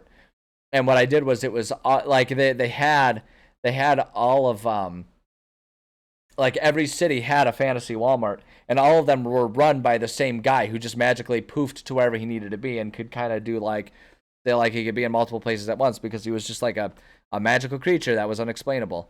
And so I just did that. So it was always the same guy, and then they got tired of him, and I was like, good. Finally, we can stop focusing on the unimportant people. It was really good. Make them say I forgot my name. Well, we'll go on a long quest to find his name. But see, that's what I wanted to avoid. I've got actual quests that I've written that these guys got, that my players got to focus on. I ain't got time to throw in 8 million like made up side quest type stuff going on. My time is finite, and when I'm preparing things, I can only write so much stuff. I mean, I guess you could just kind of take the approach of like plopping in random little tie-ins and stuff for them. But all right, let's see here. We're just gonna set up. This is our last room, actually. We're doing really good on time. I'm just going to set up our snow little campgrounds in here. Garfield deals Warlock. Yes, absolutely. Oh my gosh, so good. So good. Those goofballs. Those goofballs.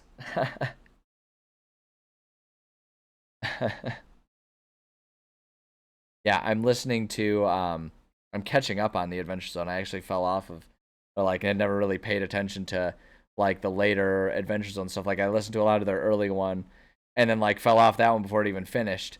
And now I'm like I got rehooked on it, and I'm listening to their graduation arc, and it's solid. I really like the gargoyles that they have there. It's so good. All right, let's see here. How would they arrange? I don't know. Maybe they would just have like a campfire right in the middle, and they would set up their stuff around over there. Door entrance to the castle if they befriend the guards. Ooh, that's not a bad idea. That's not a bad idea. Definitely just in general rewarding players for like successfully doing things, even if it's not like a main mission type thing, is a really good way to like.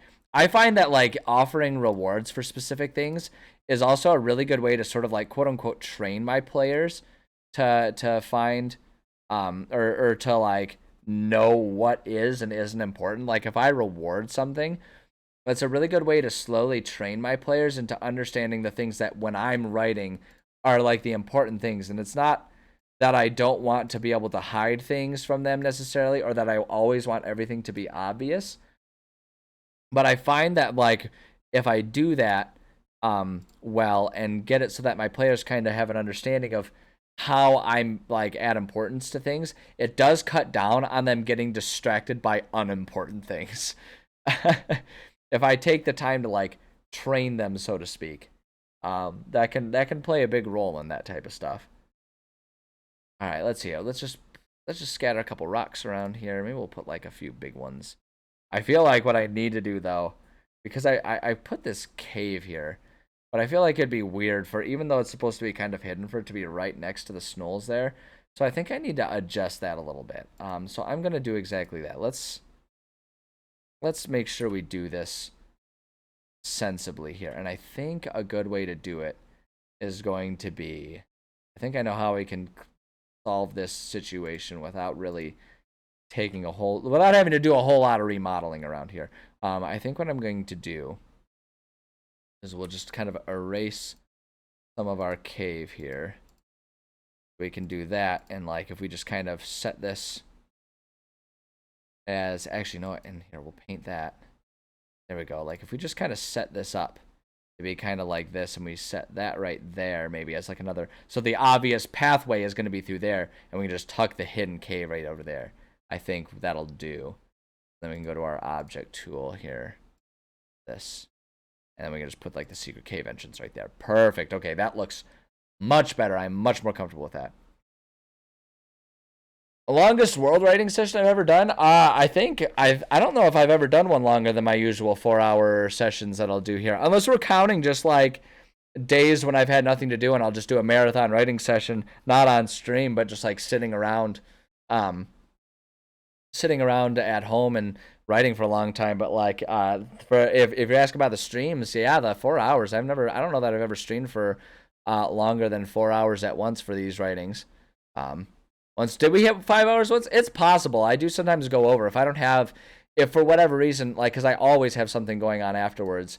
But if for some reason whatever's going on afterwards is canceled or not happening for one reason or another, I'll sit here a little bit longer. So that's happened. That's true. It's very possible. Yeah, I had something that I had canceled keeps going. Yeah, I'll do that from time to time. I can't do that tonight. Um, I've got stuff that is not canceled. In fact, I canceled everything last week to be on vacation, so I have to like go through the effort to not cancel things for a little while. For a little while. But yeah, we do 4 hours and we do it pretty regularly too. I try to do it twice a week. As long as the day job that pays the bills doesn't get in the way. I'll do it. Don't I'll do it. World writing time convert to actual game time? Very favorably. So like I mean I guess kind of very favorably. So like we've spent probably by the time I'm done streaming today, we'll have spent about 3 hours working on this map here. Um and so then I'll still have to like write up the details. Writing the details might take like a good 2 or 3 hours for me to write up.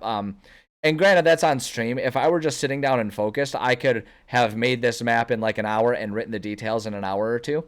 But like I'm taking the time to explain things as we go and all that kind of stuff, so it takes a lot longer. But like to do like a full 10 room dungeon like this would take anywhere from like 4 to 6 stream hours typically to get the dungeon done, not including any background information about the chapter and all that kind of stuff. Yeah, it definitely wouldn't be as much fun. You're not wrong. You are not wrong. I have way more fun doing it this way. But yeah, so like I don't know, like just a ballpark, maybe like 4 to 6 hours.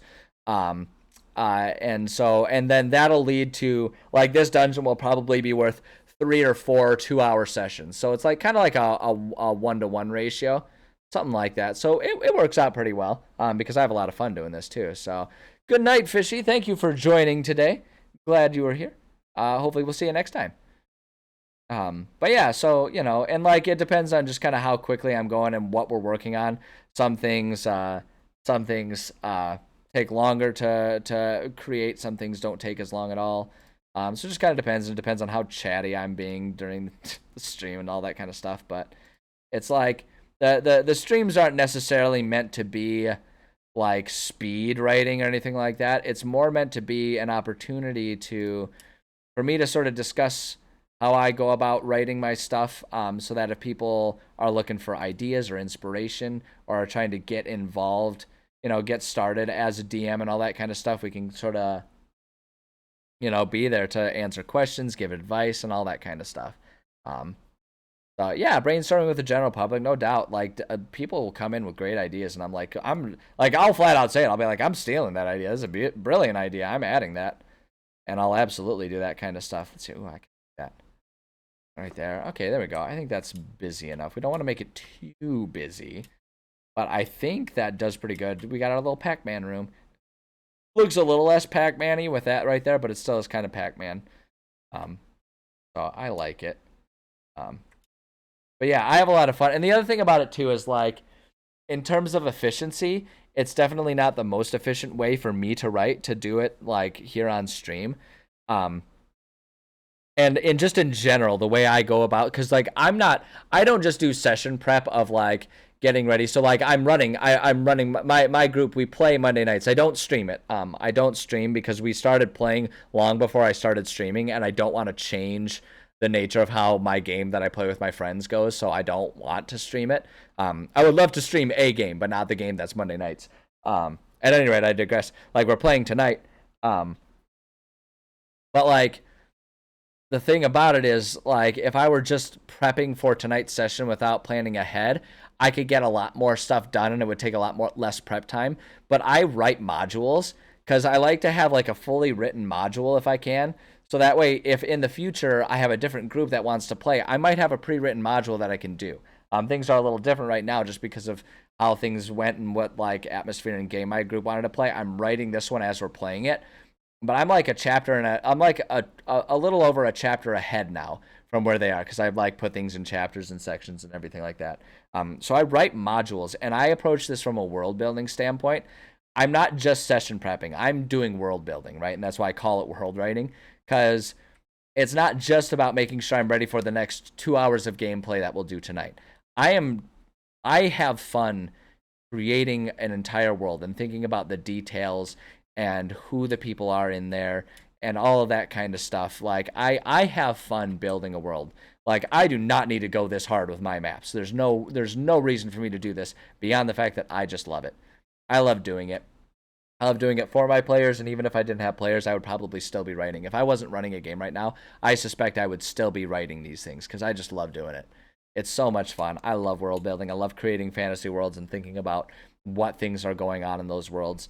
So it's just, I have so much fun with it. I love doing it, and I love sharing my passion with other people because, that I've been really flattered today, because I just made affiliate, and so people have been coming in and congratulating me and telling me that, they've really enjoyed my streams and like I've helped them come up with different ideas and inspirations and stuff. And I find that really flattering. And I love knowing that, the just me doing the nerdy things that I love doing brings joy to other people. So I love taking the time and going nice and slow with these things and chatting with you nerds about random nerd stuff. It's great stuff. It's great stuff. I love it. I love being here doing this stuff. So, yeah, so I don't know. Like I say, if I wanted to just go for efficiency, streaming is definitely not the right way to do it. And I would probably change my whole approach, but I'm building a world and I'm sharing my process with other people. So to that end, I think I found one of the best approaches to it, and I wouldn't change a thing. Oh boy. But yeah, I think we're good with the map here. I better save this before my computer crashes now that I've just finished it. The computer, like, you could almost just like feel the computer going like, wait for it. When will it break his heart the most? For everything to just like be like, and mandatory Windows update reset right now. Like, no. That would hurt. It would hurt on the inside. My nose is itching again. But it's okay. We're done with the map. We did it. Look at this. It's beautiful. This is really cool. This is a really cool map. I'm actually really proud of this. I think this has got some really fun stuff with our like secret cave entrances, with some of the higher and lower areas, with them being more and less populated with our snolls and everything. I'm really actually very happy with how this map came out. I am quite pleased. I am happy. I am happy. Yes. Cool. And now we get to just sort of like sit here and bask in, what we've done. We made a thing today, guys. We made a thing, and it's beautiful, and our players will go through and they will wreak havoc, and it'll be phenomenal. And I will love it. Do you like how I pronounced phenomenal there? Phenomenal. Really elongate that fe. Good stuff. And see, now we get to go. Now we get to. Here's the best part about this. Here's the best part about this. We finished with like 15 minutes left in stream. So now we get to just sit here while I kind of ramble and just fill out time. Because I want to give you guys all the stream that like you were promised. You're promised 4 full hours of streaming, and we're only at like 3 and 45 minutes. So I was like, well, geez. I think this is good. It is really good. I mean, we could sit here and start writing the details, but I'd almost rather we just kind of like sit here and enjoy what we've done. Just enjoy it. Just enjoy the moment. How often do we do that in our lives? Just like sit there and peacefully enjoy what we've done and enjoy the moment, being in the moment. Like everyone likes to talk about like spirituality and meditativeness in various degrees and ways, but also all of us are so bad at just like actually living the like Buddhist spiritual, hippie approach to things that many of us claim that we like to take, and just like taking a moment to just be like and just being happy. Maybe we can just do that today. We can just do that together. We can just sit here and be chill and happy together.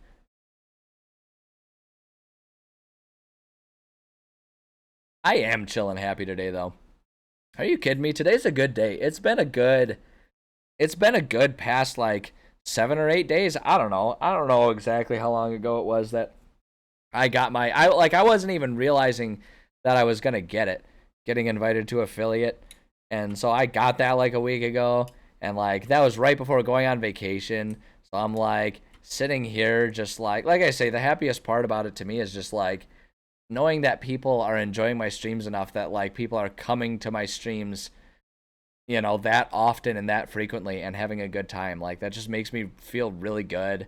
And I'm coming back from a vacation that was a really good vacation. I'm just like in a good place right now. I'm content to just like sit, enjoy what I made, and look forward to being back for more writing later this week. I should be back later this. Actually, I guess I can talk about that a little bit. So okay, so here's let's get down to brass tacks a little bit. Maybe that's what we can do. So let me go ahead and just go to chatting. So everyone take one last gander at our map. It's beautiful. It's beautiful. Look at it. It's cool. We got a little Pac-Man Waka Waka. Our players will never know because they'll never see that little label there. It's perfect. It's beautiful. I love it. I love it. All right. Let me go to chatting here. Let me just chat because I feel like I've got a few more like of my usual announcements and stuff that I normally would do. So I have, first off, I've already talked about it, but so you guys, in celebration, and because I want to make sure that now that people are going to be like subscribing and stuff, I want to make sure you guys are like getting your money's worth and everything. Because like, I don't know, like I feel like if you're supporting me, I want to make sure that like I'm earning that support. So one thing that I have done, I have indeed ordered another cam. So there will indeed be a cat cam here. I cannot guarantee that cat will always be on cam, but there will always be a cam ready to be trained on cat. So that way you guys can have just a much cuter, more adorable face to look at. Like, granted, I think I am sufficient on those fronts. If I'm going to toot my own horn a little bit here. But who can deny that a cat is even more adorable? So cat cam is on the way. I didn't know if it would be here today. But like it's supposed to be here today. I don't know if it got delivered while we were streaming. But at any rate, by the end of the week, there should be cat cam. So we can look forward to cat cam. So first and foremost, buckle up because things are going to get way more adorable than they've already been here. So, we got that going for us. The other thing that I'm going to try and start doing is like knowing that streaming is something that people like when I do and want me to keep doing. I've thought about trying to expand and be a bit more consistent with extra stream times and stuff like that. I don't know if I will get to the point of being consistent enough to like always say like, oh yes, every Sunday night or every Friday night or anything like that. But I'm going to try and like when I have extra chunks of time to stream in like the evenings and stuff like that, try and do more streaming stuff, like just to give you guys more content. So it's like, I want to make sure again, like if you guys are gonna have to sit through ad breaks and stuff like that, I want to at least make sure you get your money's worth and stuff. If you're gonna be subscribing and all that kind of stuff. So I'm gonna try and do that so I can be doing more games and stuff like that. We'll see. That's gonna be kind of like a slow burn as I learn what I can handle in terms of scheduling and energy and all that kind of stuff. But I'm gonna try and do some of that stuff for you guys because I appreciate it and I love doing this. And if people want me to keep streaming, like by God damn it, I do want to keep streaming for you guys. It's a wonderful two-way street here because I love streaming for you guys and I love that you guys like when I'm streaming. So I'm going to keep trying to do more of that stuff for you guys. On top of that, so here's kind of one of the big ones. I intend to, with this additional camera, I intend to do a fun special bonus stream this coming Saturday morning. It'll be Eastern time zone. I don't know exactly when I'll log on. But it's going to be like morning. But you can always, all of these things also, remember, I always put the VODs up on YouTube, right? So you can't always check the VODs on YouTube so you can watch it after the fact. But this Saturday morning, I'm going to try, I'm going to make sure it happens this Saturday. It's going to be a bonus. I have a super awesome Lego set. I rarely let myself treat myself, I almost never treat myself to Lego sets, although I love Legos. But a very special friend to me donated a Lego kit to the Let Me Have Fun Building Legos cause, and I've been sitting on it because I've thought like it would be so much more fun to share that building process. So when the extra cam comes, my intent is to this Saturday do a Lego building stream in the morning. We're going to call it Creative Coffee. And I'm going to sit there with my cup of coffee and my PJs and my wacky, like, bedhead probably. And we'll sit here and we'll build a Lego set together, and it'll be like Saturday morning chill type of creative stuff. And if that goes well and people like it, hey, maybe we keep doing stuff like that. I don't know. But I'm going to do that as like a special celebratory thing. We're going to build that. It's going to be Saturday morning. At some point in time. If I can come up with a more specific time, I'll let you guys know on all my announcement things. But that's going to be coming up, and that's like going to be the celebration of like, hey, you know, we did affiliate, so let's do more stuff. So we're going to do that, and that'll be a test pilot to see if, like, you know, people like Legos or people like Saturday mornings or neither, or I don't know. So all of that's coming up. That's going to be coming up. I'm really excited about that. For no other reason. Except to like build a damn Lego set again. I love doing that. It's been years since I built a Lego kit. I'm so excited about it. You guys have no idea how difficult it's been to just sit there and hold that so that we can have like a special thing out of it. But I thought that would be fun a long time ago, and I was like, all right, if there's a reason to celebrate, then we'll do it. So we got all that coming up. And I think that's like all of the immediate announcements and all that kind of stuff. I mean, you know, everything else is basically just me learning how, you know, affiliate and all that kind of stuff works, because I just never like seriously thought I would reach that level of achievement. So I'm trying to learn how all that works. I will try to learn more and more about better how to juggle these like ad break things, and I will come up with like more and more ways to make things like subscriptions and stuff more special for you guys, because it's just I don't know, it's so flattering to me that people would support me that way, and so I want to make sure I'm showing my appreciation to you guys. So I will continue to learn how all that stuff works with like all the special emotes and rewards and all that kind of stuff. I have different ideas on how we can utilize bits and stuff like that to make those fun for you guys. I don't know, apparently people like when I'm a streamer, so I'm going to try and learn how to be a better one. So we're going to keep on going with that kind of stuff. So, you know, look forward to all of that moving forward. And that's like all that I can say beyond just like, I appreciate you guys so much. I feel like I'm really fortunate and have a really awesome audience, and it means a lot to me. So I think with that, I'll go ahead and stop gushing and all that kind of stuff. Well, we've successfully killed enough time. We can call it a close enough ending time. So let me just go ahead and go through my normal announcements and stuff like that.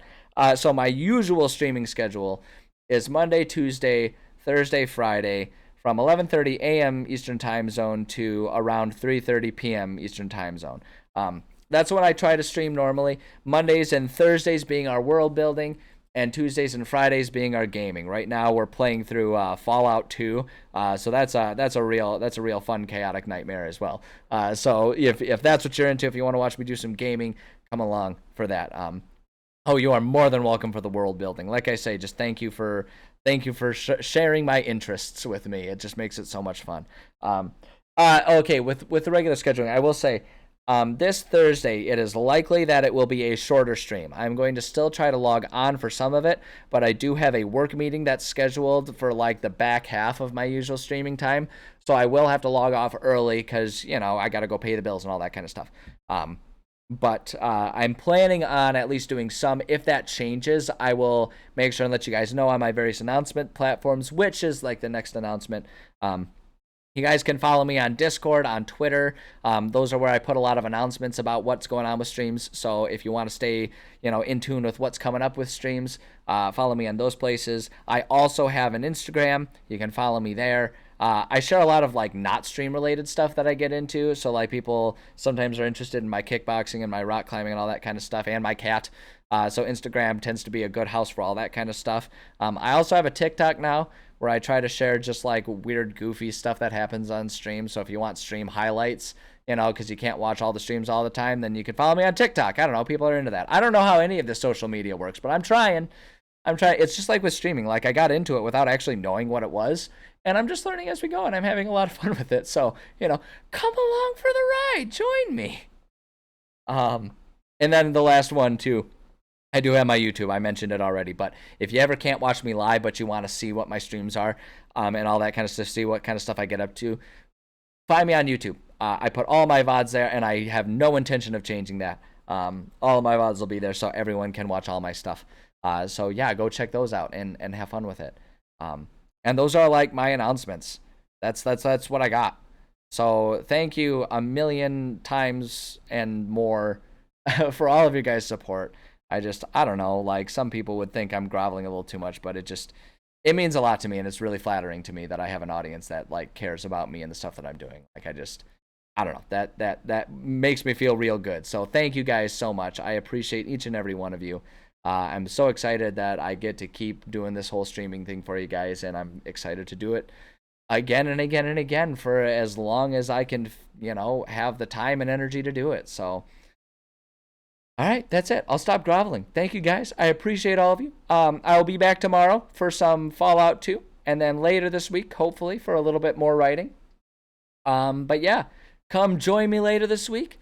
For whenever you want, I'll be here. So yeah, take care of yourselves until then, and I'll catch you cats on the flip side.